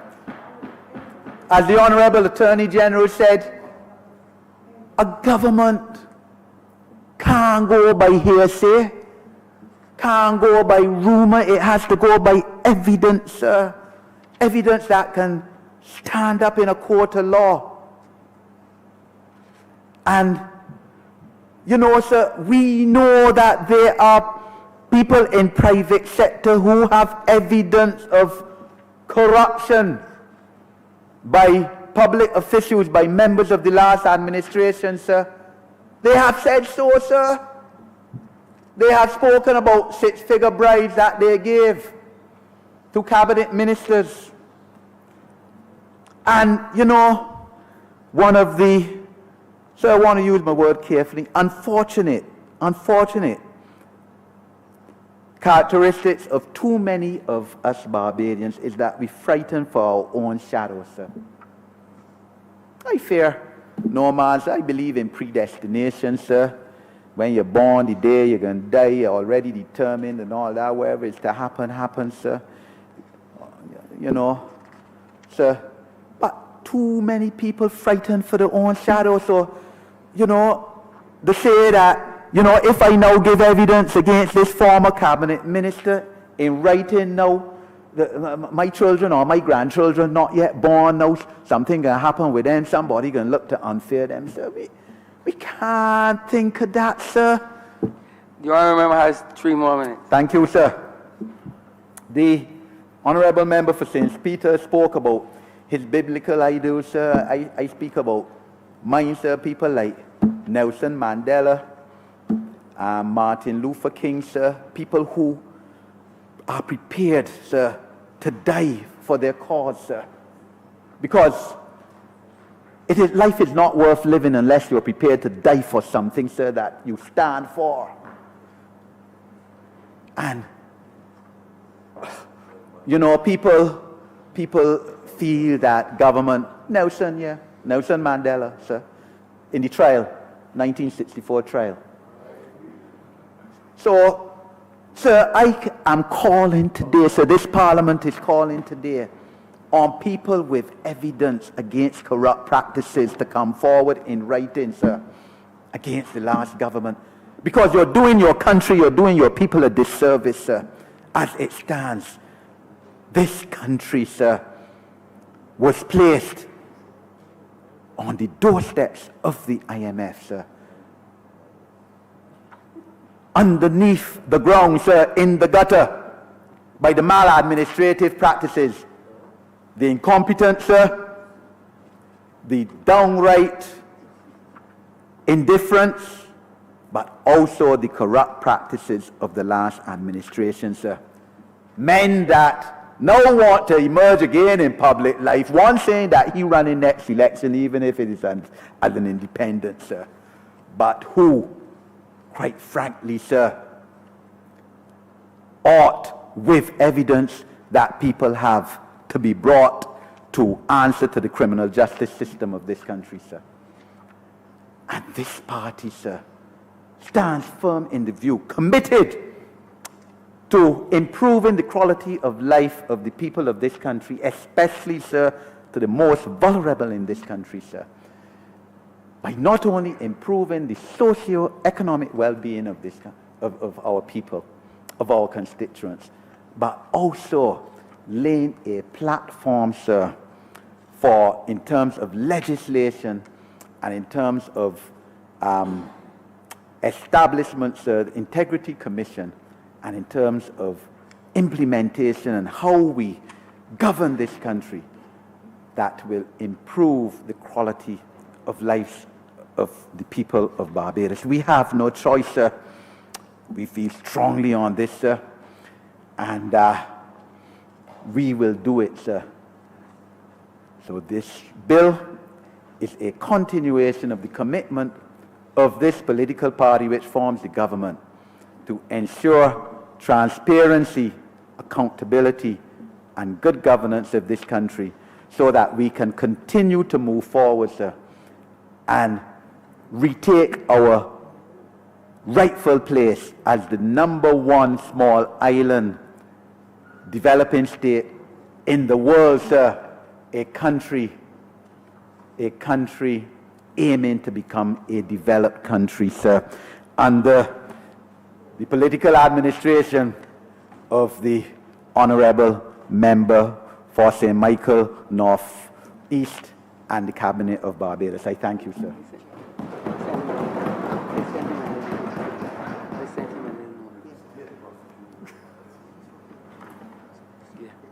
Honourable Member for St. George North.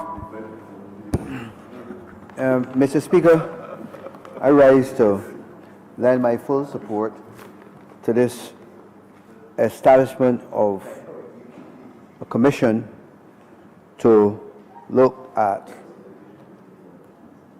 public life and those persons in public life who for some time or who from time to time may be involved in corrupt practices.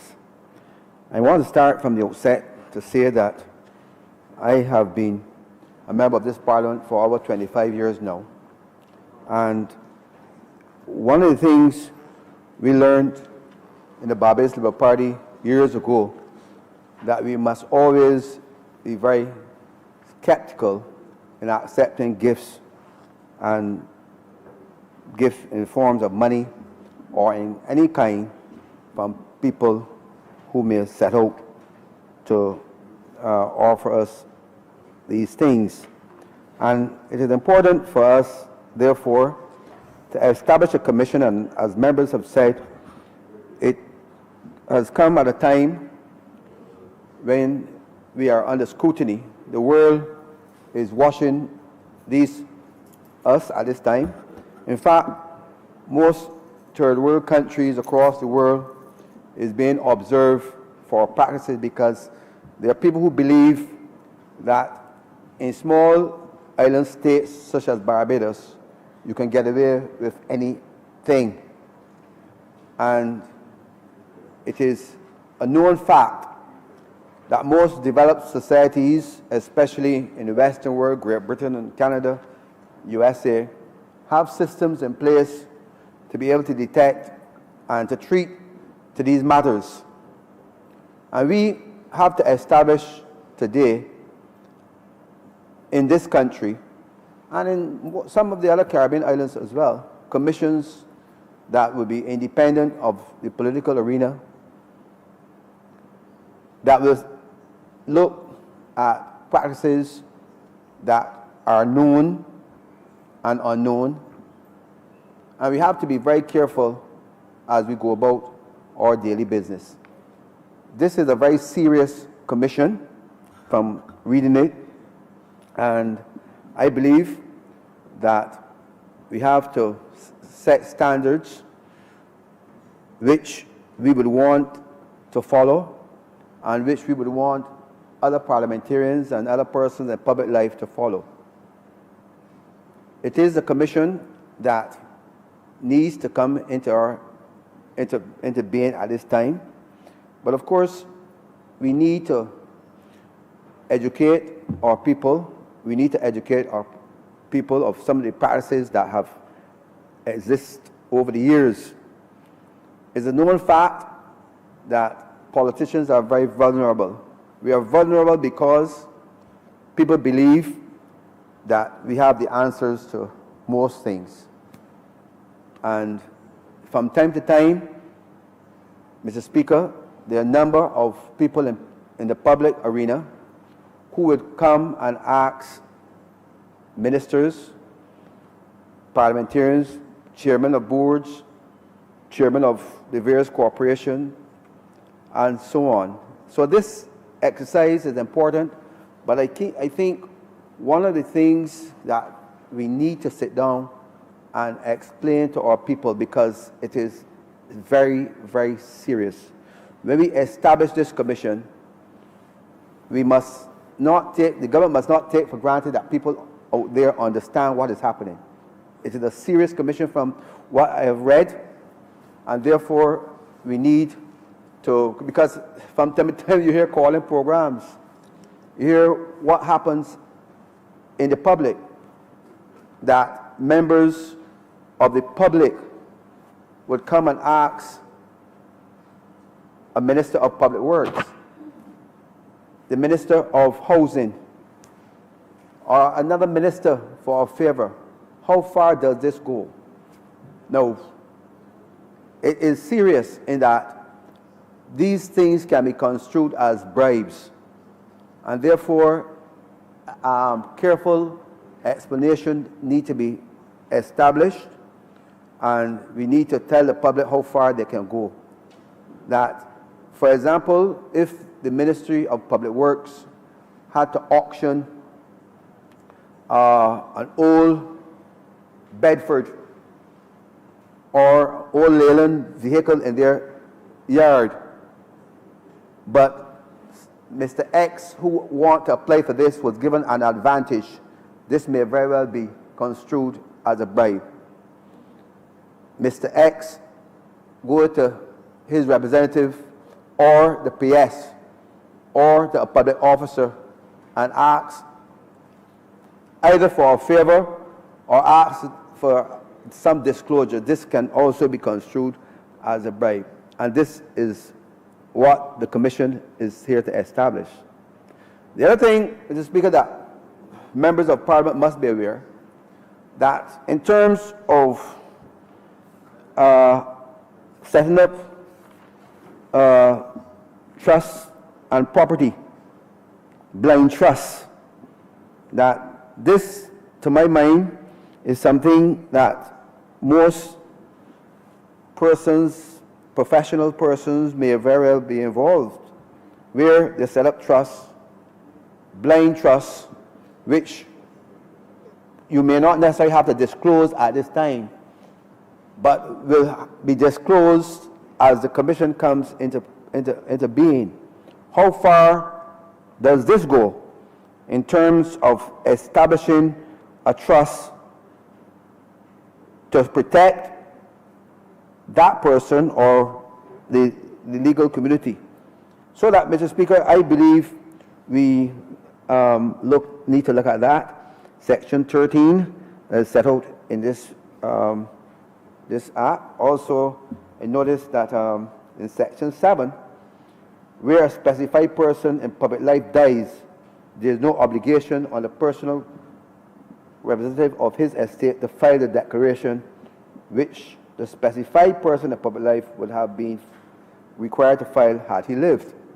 That is, if a person who may obtain property, person who have obtained property because through corrupt means and he dies, what happens to the property that he left? This may very well be a person who receive or is bequeathed this property. He does not have now to declare the estate. I believe that this is something that we need to look at. If I am in public life and I receive my property through corrupt means, I die, does it mean that my children or the persons who inherit my property, they do not have to declare? So this needs to be carefully explained to those persons who in public life who have acquired property. Now, it is a known fact that the public points their finger at politicians. They point their fingers at persons in public life. What about those persons who are not in public life, but in the private sector? In the private sector, what happens to those persons in the private sector who obtain large sums of wealth through unfair competition, who obtain large sums of money through quoting for contracts? And this is important because we have asked years ago that the government establish a contractor general who determines the value of some contracts. It is a known fact, Mr. Speaker, that a lot of contracts are offered by government and the private sector, sometimes worth many more times than what the value is. Who determines this? And this is where the corruption steps in. I am aware that, especially in the last administration, that sometimes you cannot understand, it cannot be justified why a contract for a simple operation is so expensive. It boggles the mind. A case in point in time, large sums of money pass through entities like the hospitals. Large sums of money pass through entities like the hospital. Millions and millions of dollars. We need to establish a commission to determine the true value of some of these contracts. I am satisfied in my mind that this is where a lot of corruption exists. In these government corporations, government statutory bodies, in the schools, in the housing areas, the welfare. We have lots of practices that need to be carefully explained. They don't appear on the scene. You do not see them in the naked eye, but they exist. And this is a serious, serious practice in our society and in most third world countries, where the private sector get away because they're not part of the governing body, of the higher echelons in society, but they make millions of dollars from contracts that is not properly valued. And I believe when this is established, we need to also establish a commission to determine the value. Contractor general is needed. That was called for several years ago. And I believe at this time it is important for us to look at this commission who will determine the value, the true value. I think that is where my mind is focusing on. Because, you know, as I was a member of parliament for a long time, as I said before, minister of government, and sometimes it comes to us certain contract, but you don't know the value, the true value of it. Who determines the true value? And sometimes you wonder what happens. Why is it? Why are you giving contracts to people, but there's very little you can do? Because you yourself do not determine or know the true value of what a contract is really worth. So that said, Mr. Speaker, we need to look also at the gifts that members of parliament will receive from time to time. I don't remember which clause it is now, but I saw in this bill as well provision where persons accept gifts of $2,500 or more. From time to time, we accept gifts for our constituents. People give us gifts that we need to declare these gifts. There are times, Mr. Speaker, where you have to beg to help a poor person. At Christmas time, for example, we get gifts for persons in our society that are very poor.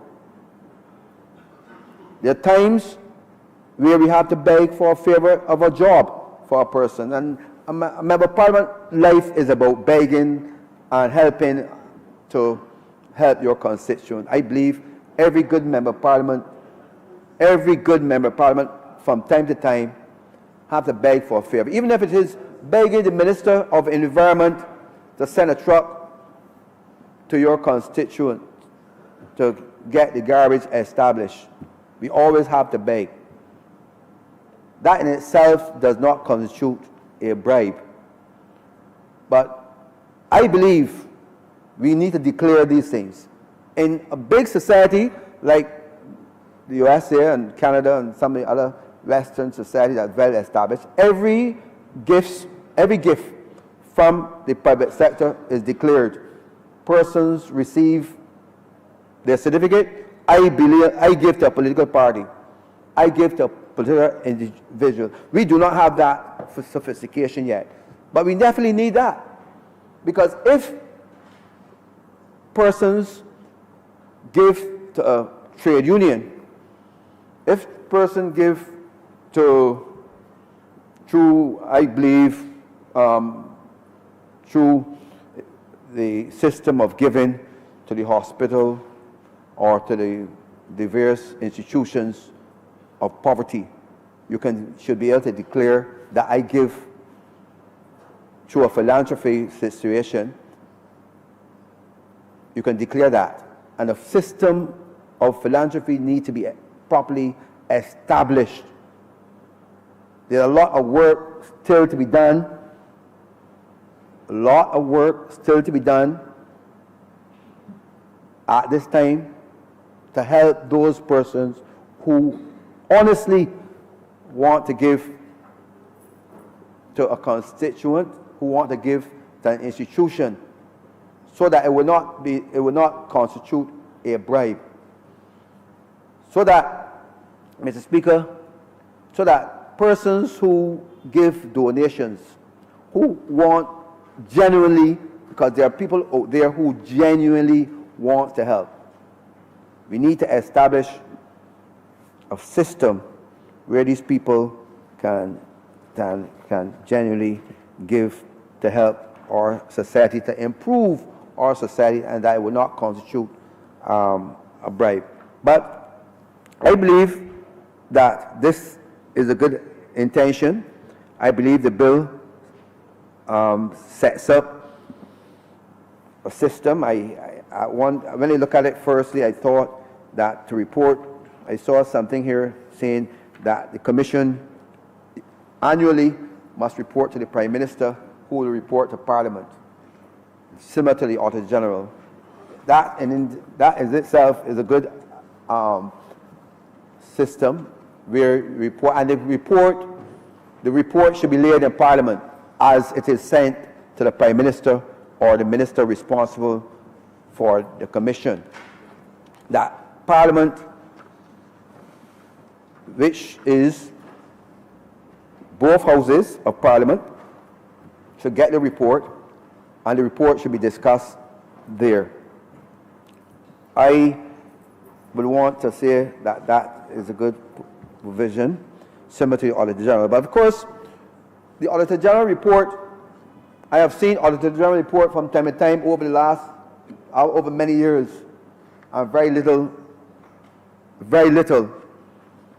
has ever come out of the Auditor General report. We need to understand that if this is a serious report, coming to a serious Parliament, that we need to act on some of these matters. So often we hear that there are problems within the various entities. I have heard the Auditor General question many things in the Ministry of Housing, the Ministry of Public Works, various ministries, but we completely forget. And we go on as though nothing has happened, and we come to another Parliament. This has happened over the last 10 years. We're into a new Parliament, and we forget what has happened in the last Parliament.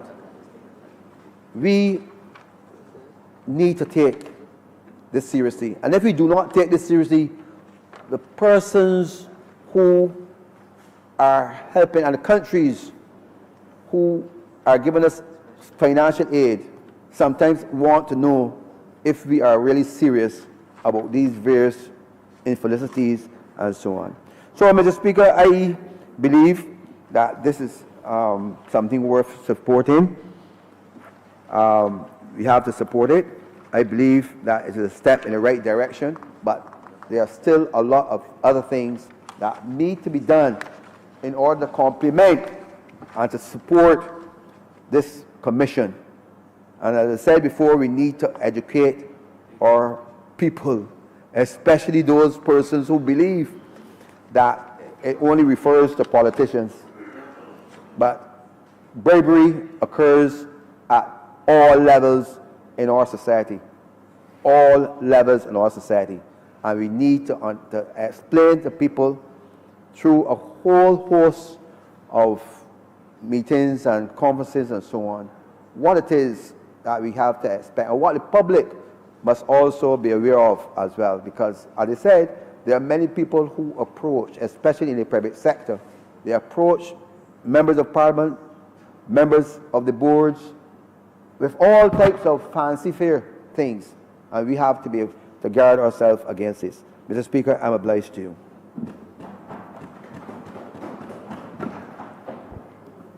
Honourable Member for St. Thomas. Thank you, Mr. Speaker. I want to add my comments here to the contributions this evening and to declare from the outset my support for this Integrity in Public Life Bill. It has been long in coming, and for those of us from the older generations, we have been yearning for such to take place because we saw how the moral standards and the values of this society started to break down because many of our local people sought to follow standards set generally by those who were living in other countries, some very far away, some not so far away, to think that they could get away with the wrongdoing. I want to start with the Bible, sir, because the standards in the Bible and what we taught our children, what took place in families, where families ate together, they prayed together, they went to church together, they upheld good standards, they followed the various tenets that were espoused in the Bible when it came to particularly the commandments that indicated thou shalt not steal, thou shalt not covet thy neighbor's belongings. Verses that told us that by our sweat we shall eat bread, indicating that hard work never kills unless a molehill drops down on you. And so I've seen my society over the past 60 or so years go down a hill that causes great concerns. And you will appreciate, sir, that for people of my era find it extremely difficult to understand the wrongdoing and the blind eye that is given or paid towards it. And many people seem to want to keep their lips closed. They don't want to be a part of it. They don't want to be targeted. They don't want anybody to say they're a snitch. They don't want anybody to talk about them being a whistleblower, all kinds of strange things. I believe that if one believes in God, whatever will happen, whether we speak about it or not, whether we follow in the footsteps of the ill doing or the good doing or not. And therefore, I want to let all of Barbados know, sir, how really proud I am to be a part of this administration today, to see this bit of legislation, a powerful component going forward in the third decade of this century, being a part of this distinguished chamber and sharing my thoughts and my understandings, because I would have been raised in those times when seniors made sure that children followed the rules and that they work towards developing a good character. And so, Mr. Speaker, sir, I want to touch a few Bayesian sayings. And they're sayings, I believe, some of them for all over the world. That honesty is the best policy. Do good and good will attend you.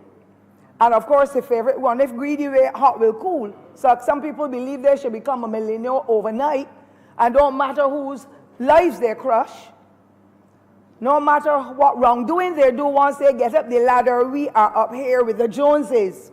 But when we watch the Joneses, we don't even know whose wings the Joneses are flying with.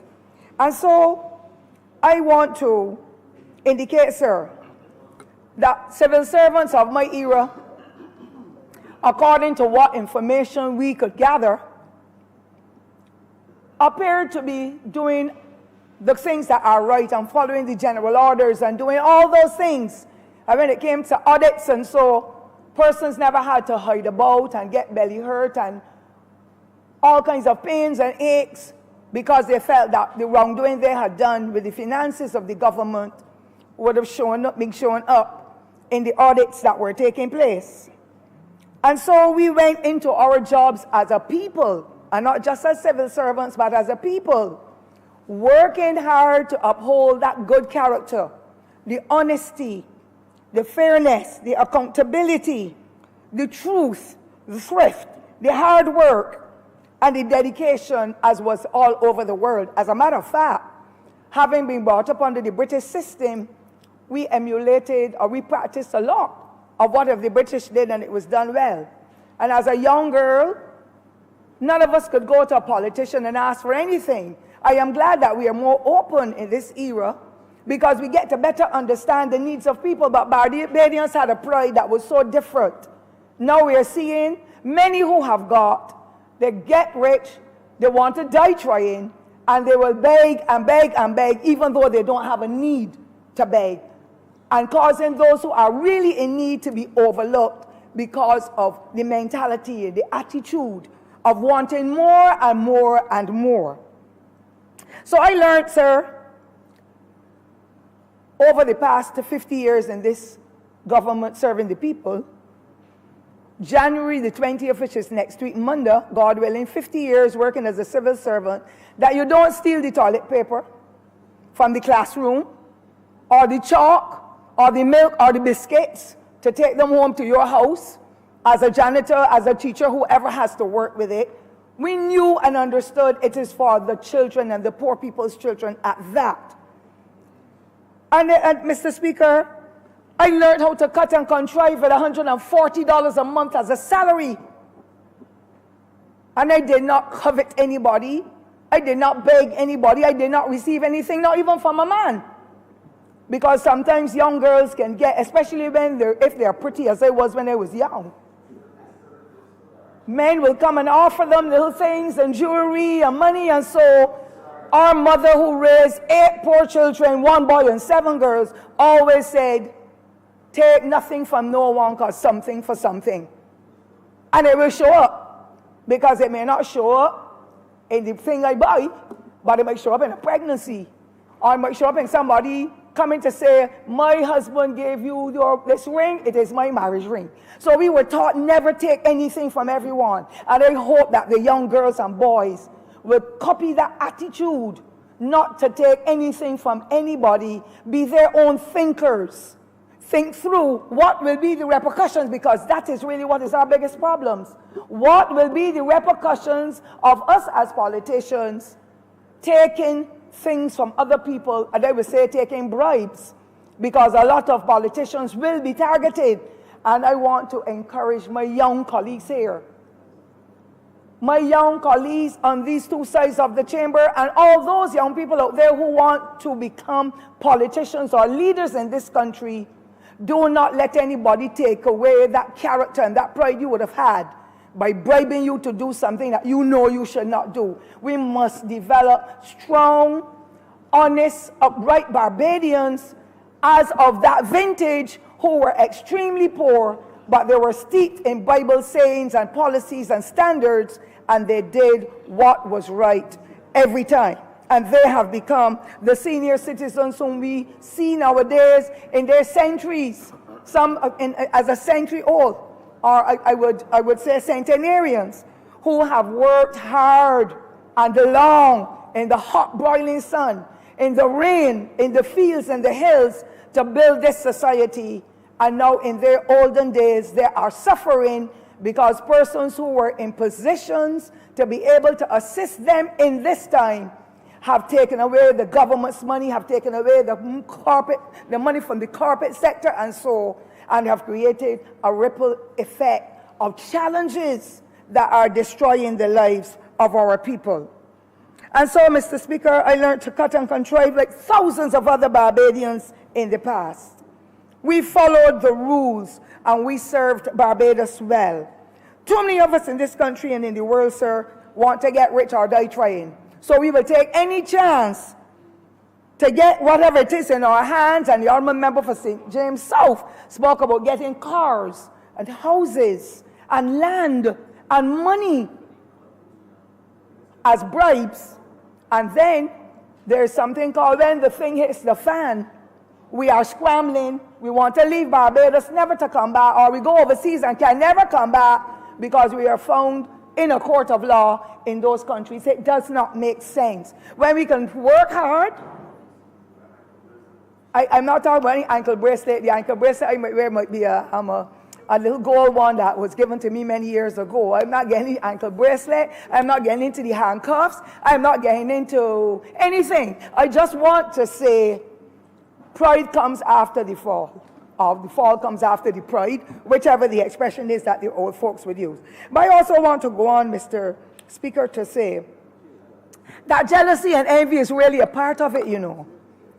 Because somebody might be driving an L200, the neighbor who knows that he can only manage a bicycle or a motorcycle, I want one too at all costs.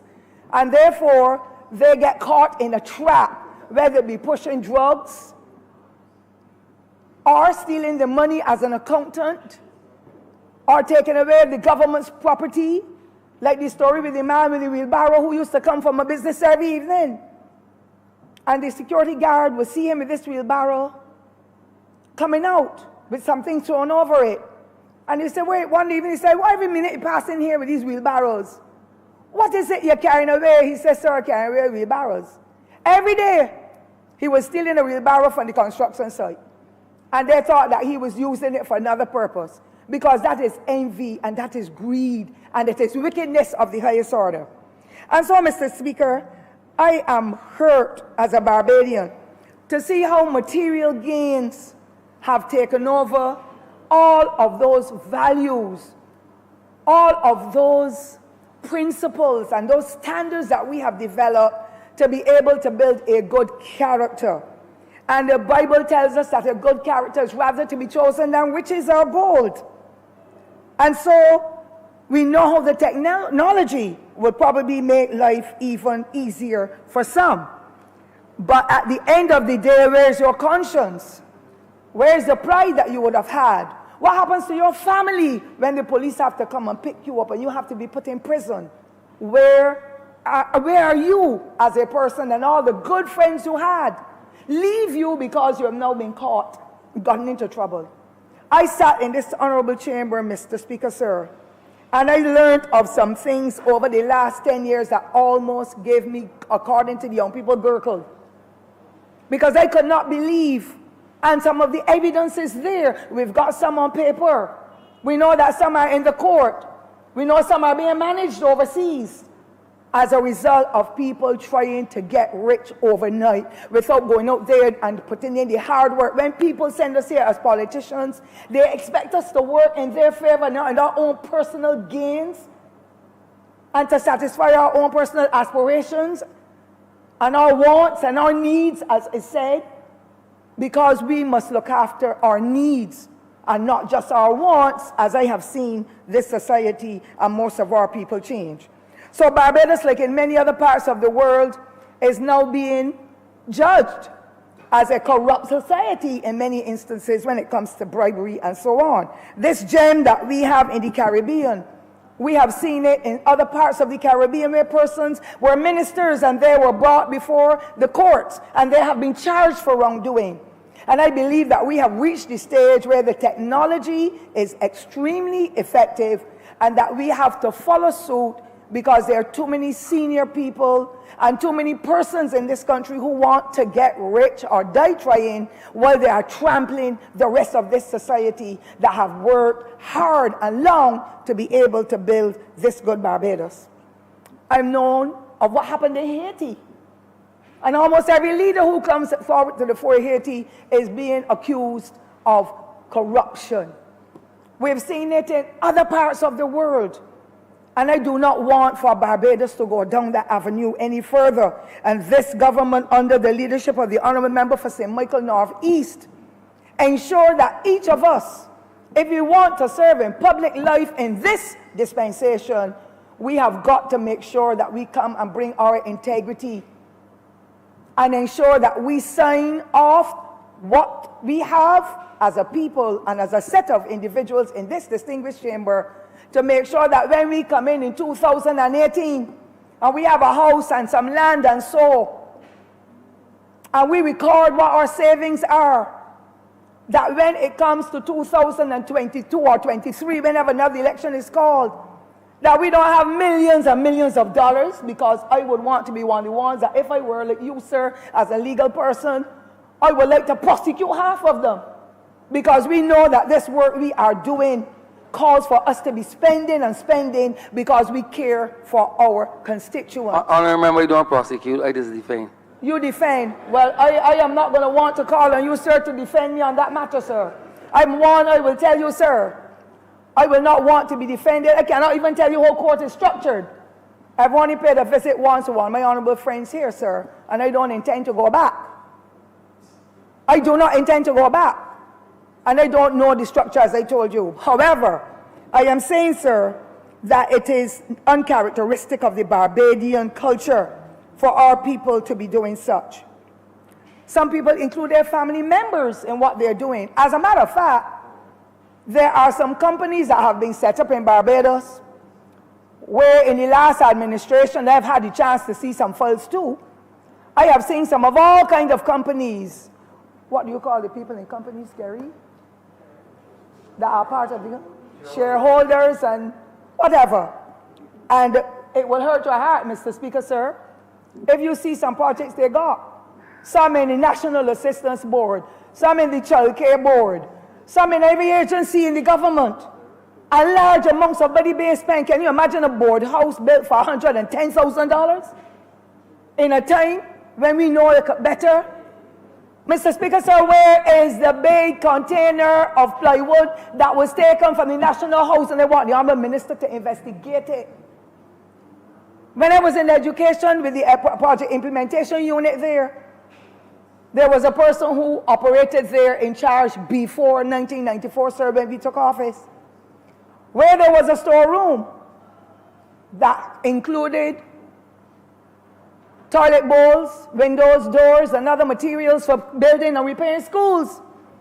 And when questions were asked about it, oh, everything is in order, we have this, that in the storeroom.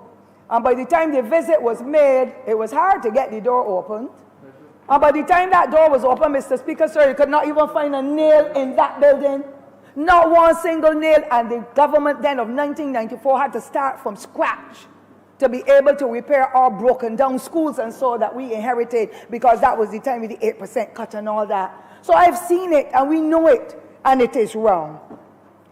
Contracts.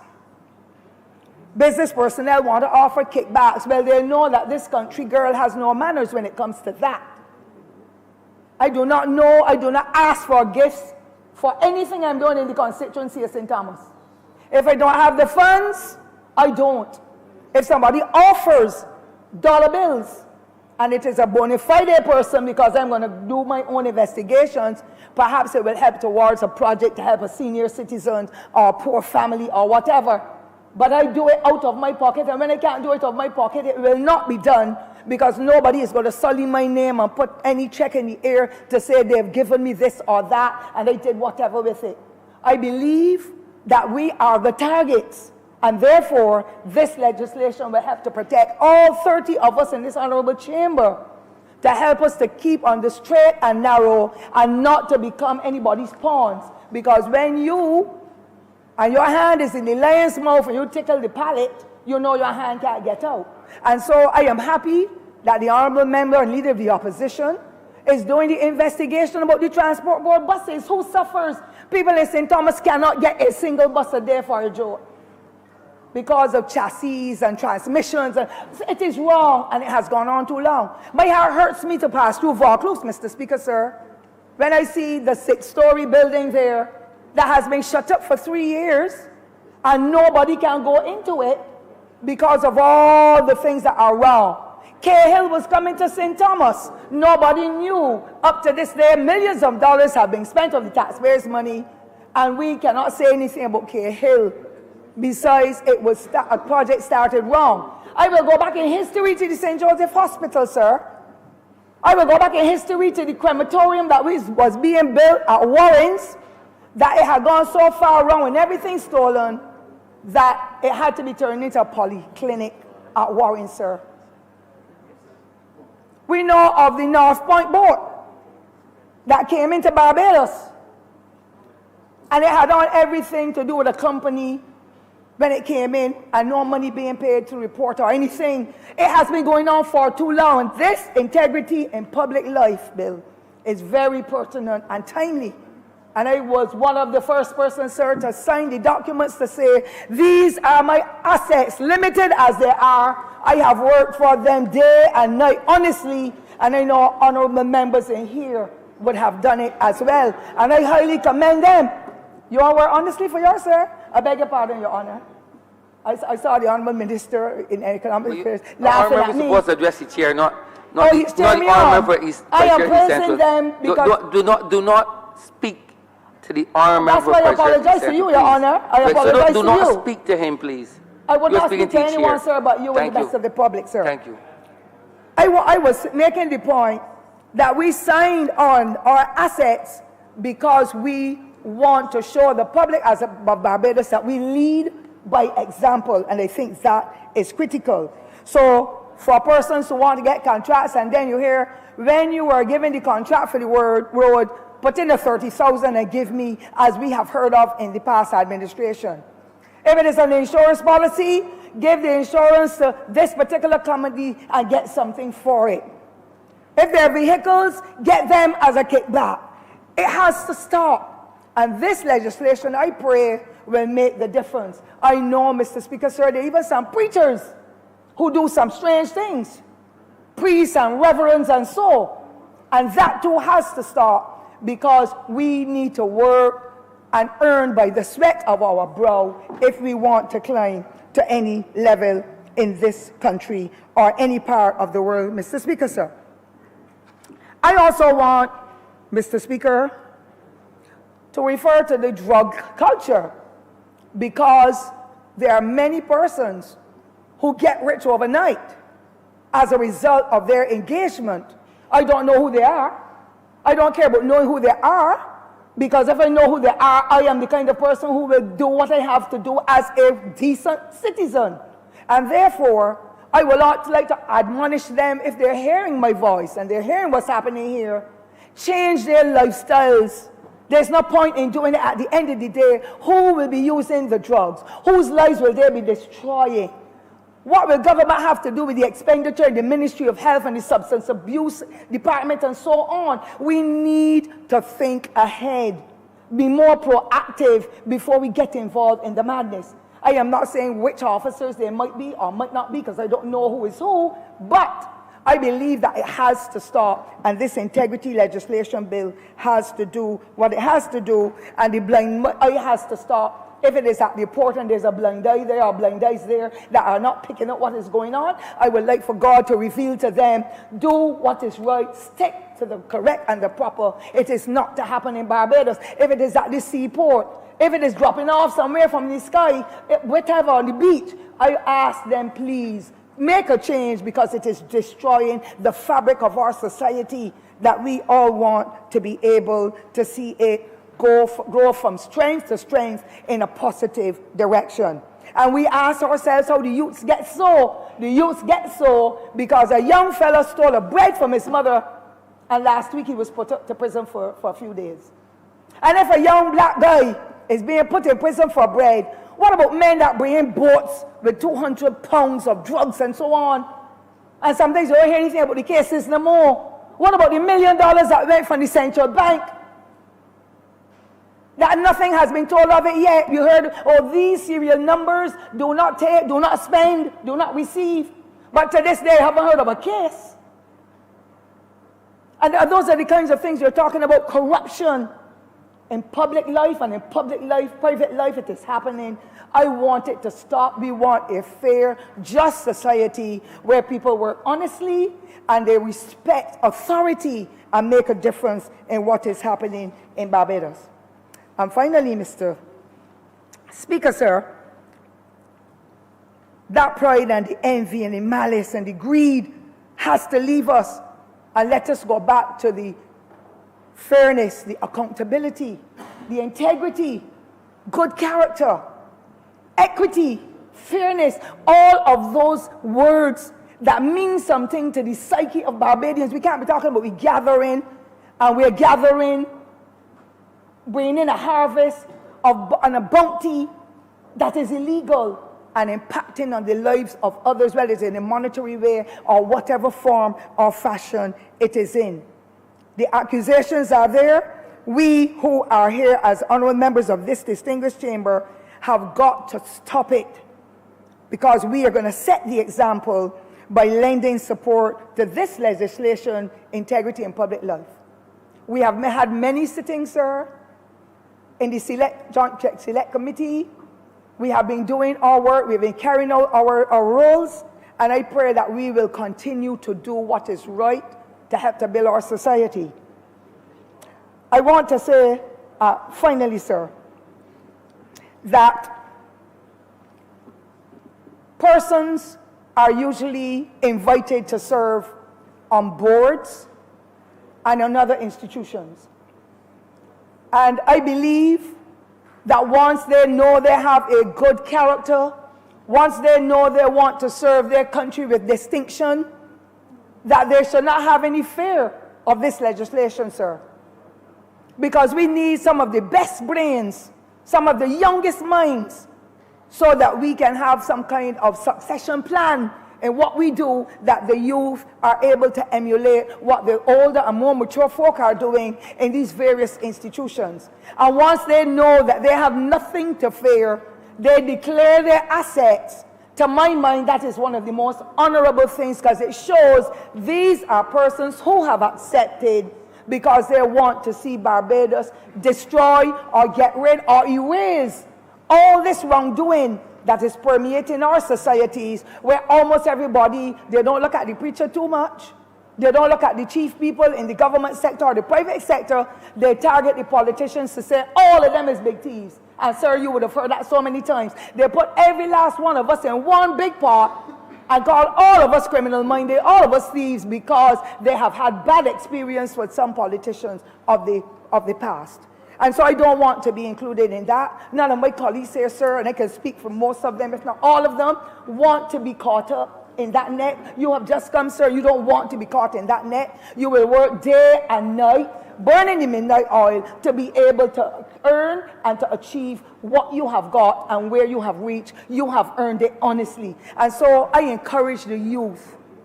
I encourage those persons who know that they want to see Barbados grow from strength to strength, to make it their business when an invitation is extended to them to be able to serve at whatever level, that they do it with pride. And I finally want to say, sir, we still have some excellent civil servants and people in corporate Barbados serving this country with distinction. And I pray that they will continue by their examples to allow others to follow or to emulate what they do to build Barbados. And so, Mr. Speaker, I encourage everyone in this country, try to do what is right every time. We will make some mistakes, but this aspect of life, public life in particular, that we are focusing on in this distinguished chamber, sir, I encourage everyone, those young people out there who want to become a politician, who have plans and want to become a member of parliament, the speaker of the honorable chamber, the leader of the opposition, whatever, I encourage them, have no fear. Once you have got a good foundation, you have got character, and you intend to let your character be your guide, then come in and see, because many of us in the past and many of us now are upright and honest persons in this country serving at the highest level who have brought our integrity with us. And we have pledged that we will serve this country to the honor and to the glory that the Lord has blessed us with.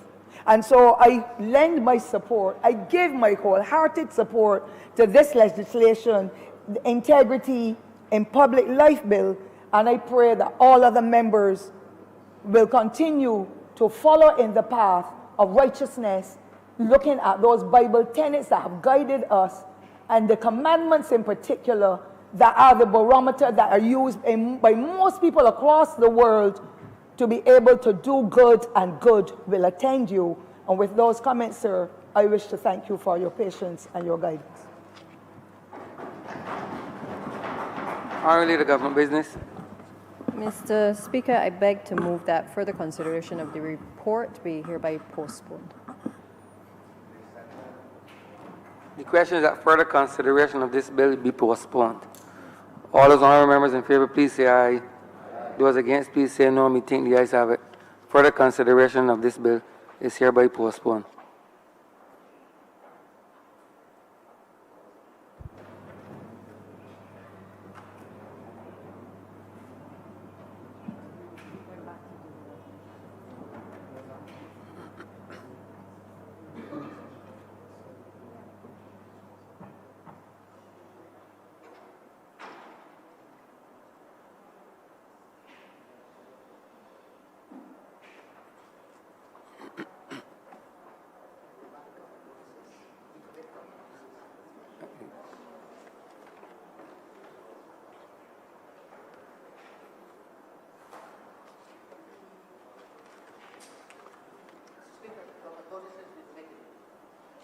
Honourable Leader, Government Business. Of the Constitution Amendment Bill 2020. First reading of bills. Mr. Speaker, I beg to move the first reading of the Constitution Amendment Bill 2020.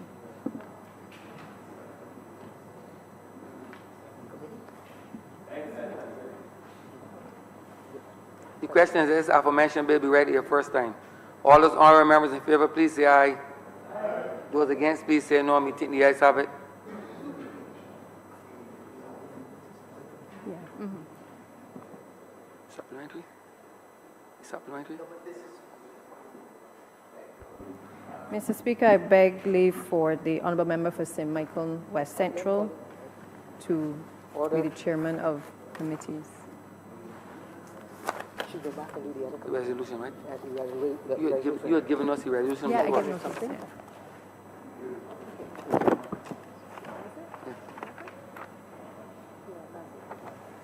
Right. Order number 10, sir. The Honourable Leader of Government Business has already given notice in relation to that. Right. Order number 10, sir. In the name of the Honourable Leader of the House,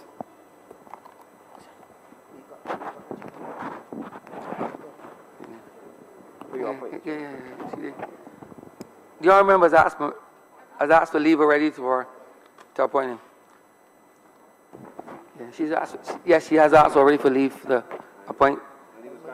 Right, but no, she just asked for it. No, it was the question was put.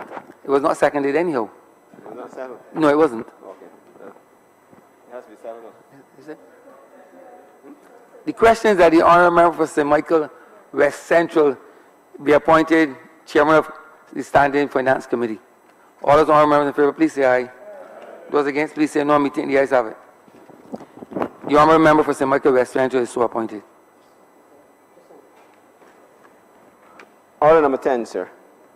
In the name of the Honourable Leader of the House, to move that the House resolve itself into Standing Finance Committee to consider the grant of sums of money for the service of this island.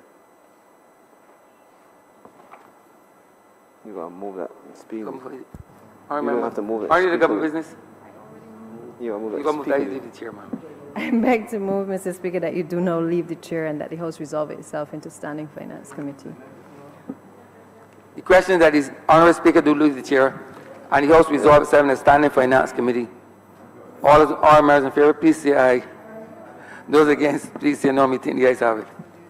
No, it's in there. It just, the only thing is that you have changed committee supervisor last time.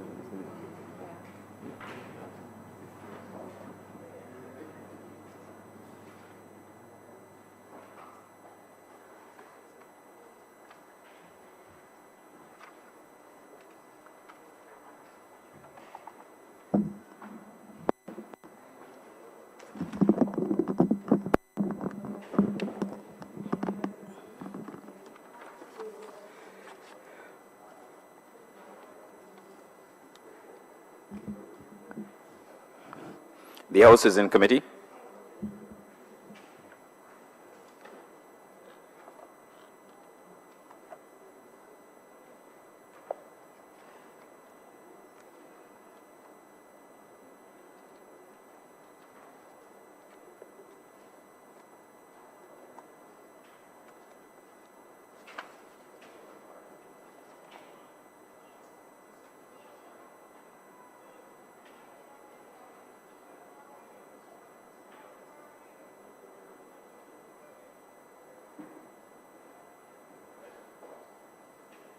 Of the Honourable Leader of the House to move the passing of a resolution to grant the sum of $544,000 from the Consolidated Fund and to place it at the disposal of the government to supplement the estimates 2019 to 2020 as shown in the supplementary estimates number 11, 2019 to 2020, which form the schedule to the resolution.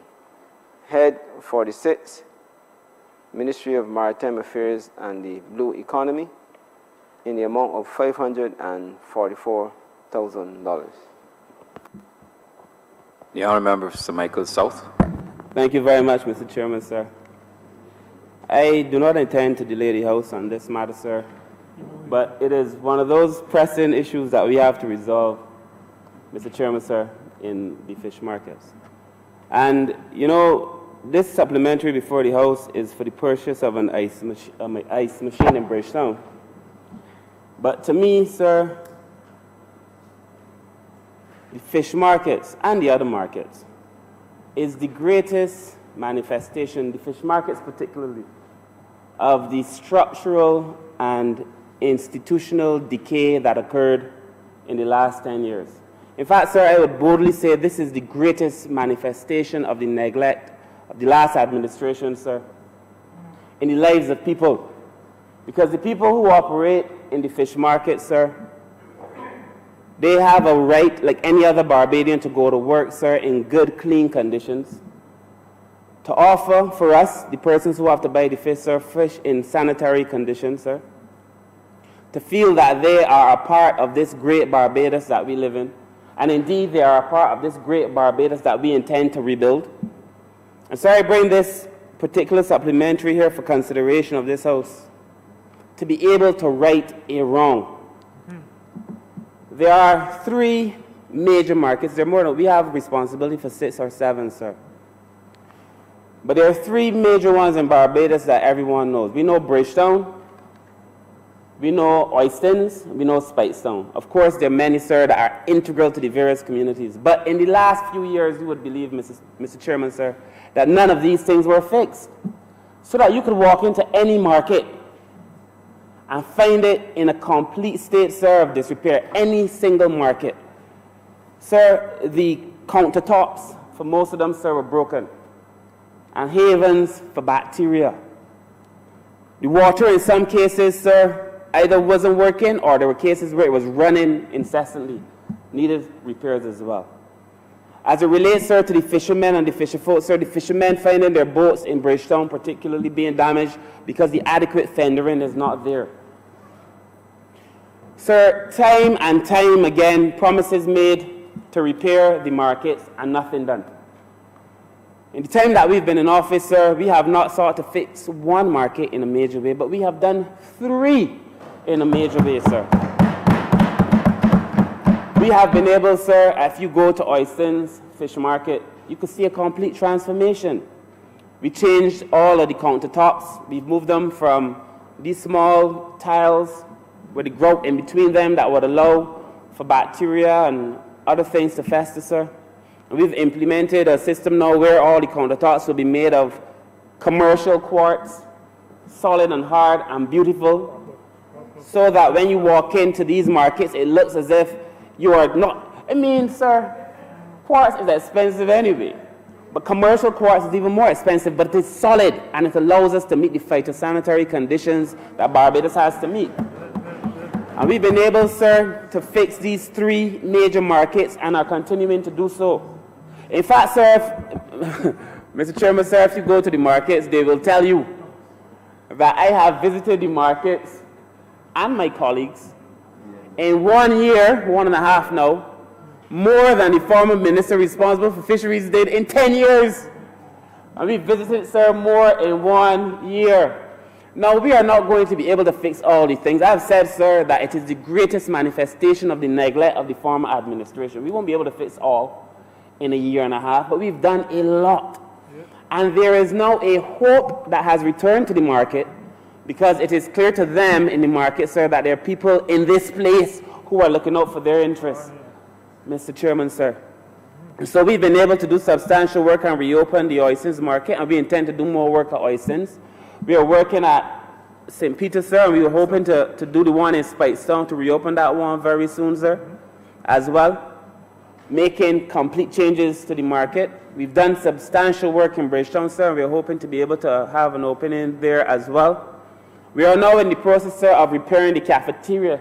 If you had seen the state of the cafeteria in that market, Mr. Chairman, you would not want to eat in it, because we've allowed these things to rot. A level of decay became associated with the government, sir, that traditionally has never been associated with any government of Barbados, whether it be us on this side or the other side. But that nothing was done in the market, sir. So we're fixing one of the cafeterias and we're about to fix the other one. In the last few weeks, you may have seen, sir, in the newspaper an article speaking specifically to the ice machines. The ice machines in Oystins, Bridgetown, and Speightstown, sir, and other markets, but these are the 3 we're fixing immediately, sir. None of them at the time was working, not one. And the reason for that is not because in the last year we weren't taking care of the machines. There was a certain amount of disregard for the markets and a certain amount of disregard for the ice machines. Those machines, sir, in many cases are so old that they needed changing for sure in the last 10 years. But that nobody saw it fit to change the ice machines. So what they've been doing, sir, is applying plaster to a very major sore that it could not fix, it could not even heal, and it could not treat. So we have now taken the bold decision, because we've been ordering compressors from time to time, sir. The money here is to buy a brand new ice machine for the sum of $544,000, so that the persons who operate and ply their trade in Bridgetown are able to do so, sir, and have ice, because you cannot have a fish market, sir, and you do not have ice. It prevents the persons who sell the fish in the market from being able to sell the fish. It prevents the persons, the fishermen, who risk their lives at sea from being able to go out at sea, sir, so that they could then catch the fish and hold them for a few days. Because there are many issues, I won't get into all of them now, but there are many, many issues in fisheries. And many, many issues, sir, and we are working to resolve them. As a matter of fact, before this year is done, we're going to bring a comprehensive review of the entire fishing legislation, because there are things that have to be done, sir, but I won't get into that today. In the estimate, sir, so this is the supplementary that we intend to have this year in Barbados, at least paid for before the end of the financial year. In the estimate, sir, we have another ice machine for Oysins. And, sir, I am hoping to be able to buy 2 ice machines and source the one for Speightstown, so that we would have changed, sir, and transformed not only the physical look of the market, but we're transforming the way we do business. But more importantly, we are treating to people, sir, as people. Treating to human beings, sir, as human beings. And if there's any sin of the last administration, it is that they treated people as if they did not matter. And, you know, we may come here, sir, I'm speaking today, sir, for a supplementary for the fish market. But these things are all tied up. So that if it is, as the Honourable Member for St. Thomas said, if it is that the money that is supposed to go to one thing is going to something else, if the money that is supposed to repair the fish market, sir, is going for some other cause, less noble, then it wouldn't be available, sir, to fix the markets. And we intend, sir, to bring up all the markets. Not only have we done the markets, sir, in terms of the countertops and the footings, sir, so that the people don't slide and slip and hurt themselves, sir. We're looking at making sure, as I said, that the fendering for Bridgetown, for the boats in Bridgetown, is done. I am advised by one of my greatest advisors, Rogi. I am advised by fishermen, sir, that the fendering that is in place in Oystons is the kind of fendering that we need to have in Bridgetown. And we are now getting quotations, sir, to be able to do the fendering, because what happens is that when the boats come in, and as you may know, sir, that particular market, sir, that harbor, sir, is full. But when the boats come in and the water drops, the boats go beneath the fendering. And then when the waters rise, then they find themselves butting against it, sir, butting against the side of the market, sir, and it damages the boats. The fendering is essential. And for 10 years, nothing has been done there as well. I am pleased to report that we are taking quotations and that by March again this year, we'll be seeking to have that rectified too, so that we are bringing real transformation to the market and to the lives of ordinary Barbadians, sir. The Honourable Member for St. Peter always reminds me of what the people in Rose Hill would say. But in the constituency that I represent, the people in Bayville and all over the Baylands, sir, many of them have fishing vessels. Many of them ply their trade at sea. Many of them work in the markets. As a matter of fact, sir, there is a relationship between one's constituency, if you have a fishing village, and the MP. So you would hear daily the pleas of the persons who have to go there to work. And when they can't get ice, sir, you know, sometimes I feel as if we have to really think through government policy. How policy is developed, how it is implemented, sir, and its impact. And the reverse is also true. So that if you do not develop policy, and if you do not effectively implement it, then you're likely to have less impact, meaningful impact in the lives of people. So that when you do these things, sir, you know, this translates right down to people being able to feed their children. You can't feed your children, sir, if you don't make $1 in the market, and you can't make money in the market, sir, if they don't have ice. Or if people come to visit the market and the state of the market is such that you do not wish to do business. So, sir, we are doing all that we can and must do to make sure that the markets are up to par. We've also, sir, taken the decision, and we've been working on it. There have been some markets, sir, where the fishermen may go to repair their boats in the boatyards, where there's no water, there's no light, so that you're treating, again, people as if they're not human. And we are making the effort, sir, to make sure that all of these things are done. And at the same time, I'm asking for something, because, you know, I believe if you're giving and you're giving, a man will give you back something too. And that is why we've said that there has to be a code of conduct now in the markets. People are, as it stands, people pay 75 cents a day to use the markets. But if I'm fixing the entire market, or if it is that we have bought new ice machines for this kind of money, sir, with 75 cents a day, you can't do. And we've had conversations. We meet almost once a quarter on a Sunday in the market. Again, sir, I've been with my colleagues to the market in a year more than the former member for St. Philip West had been in 10 years. But we're making a determination, sir, that we have to do better in these markets, sir. So I just wanted to take this opportunity, sir. They said I wouldn't detain the House, and there are many things for us to do, but there's going to be a time when we have a more fulsome discussion on the issues in the market. Today is not that day. But I'm asking permission, sir, for $544,000 to source the ice machine for market development, to allow the people that I care deeply about, that we all care deeply about, the average Barbadian, sir, to be able to go to work in the Bridgetown market, sir, and to make $1 in conditions that one would consider effective, clean, efficient, and good enough for all of us, sir. So with that, I ask that Head 46 stand part.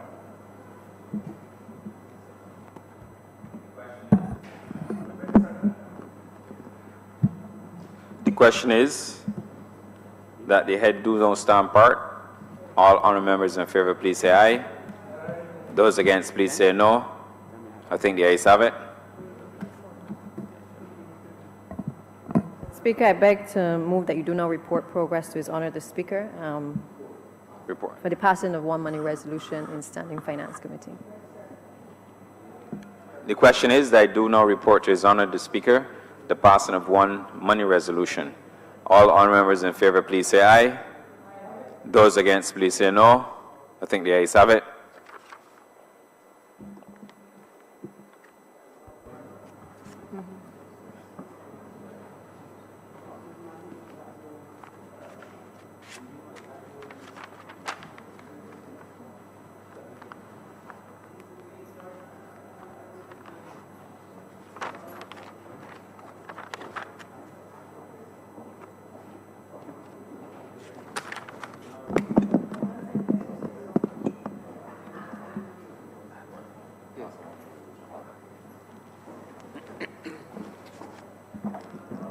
The chairman of committees has reported the passing of one bill in Standing Finance Committee.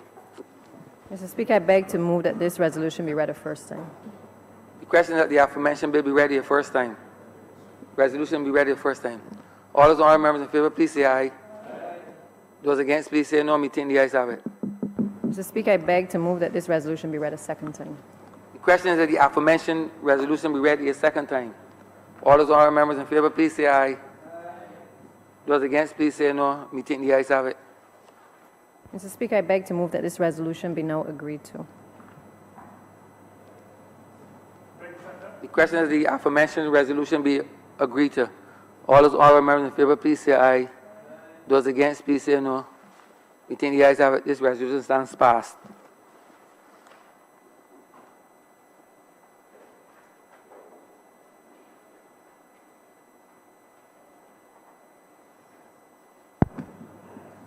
Mr. Speaker, I beg to move the suspension of the sitting until 5:30 p.m. 5:30. 5:30? Just 10 minutes. The question is that this chamber be suspended until 5:30 p.m. All those honourable members in favour, please say aye. Those against, please say no. Me think the ayes have it. This honourable chamber stands suspended until 5:30 p.m.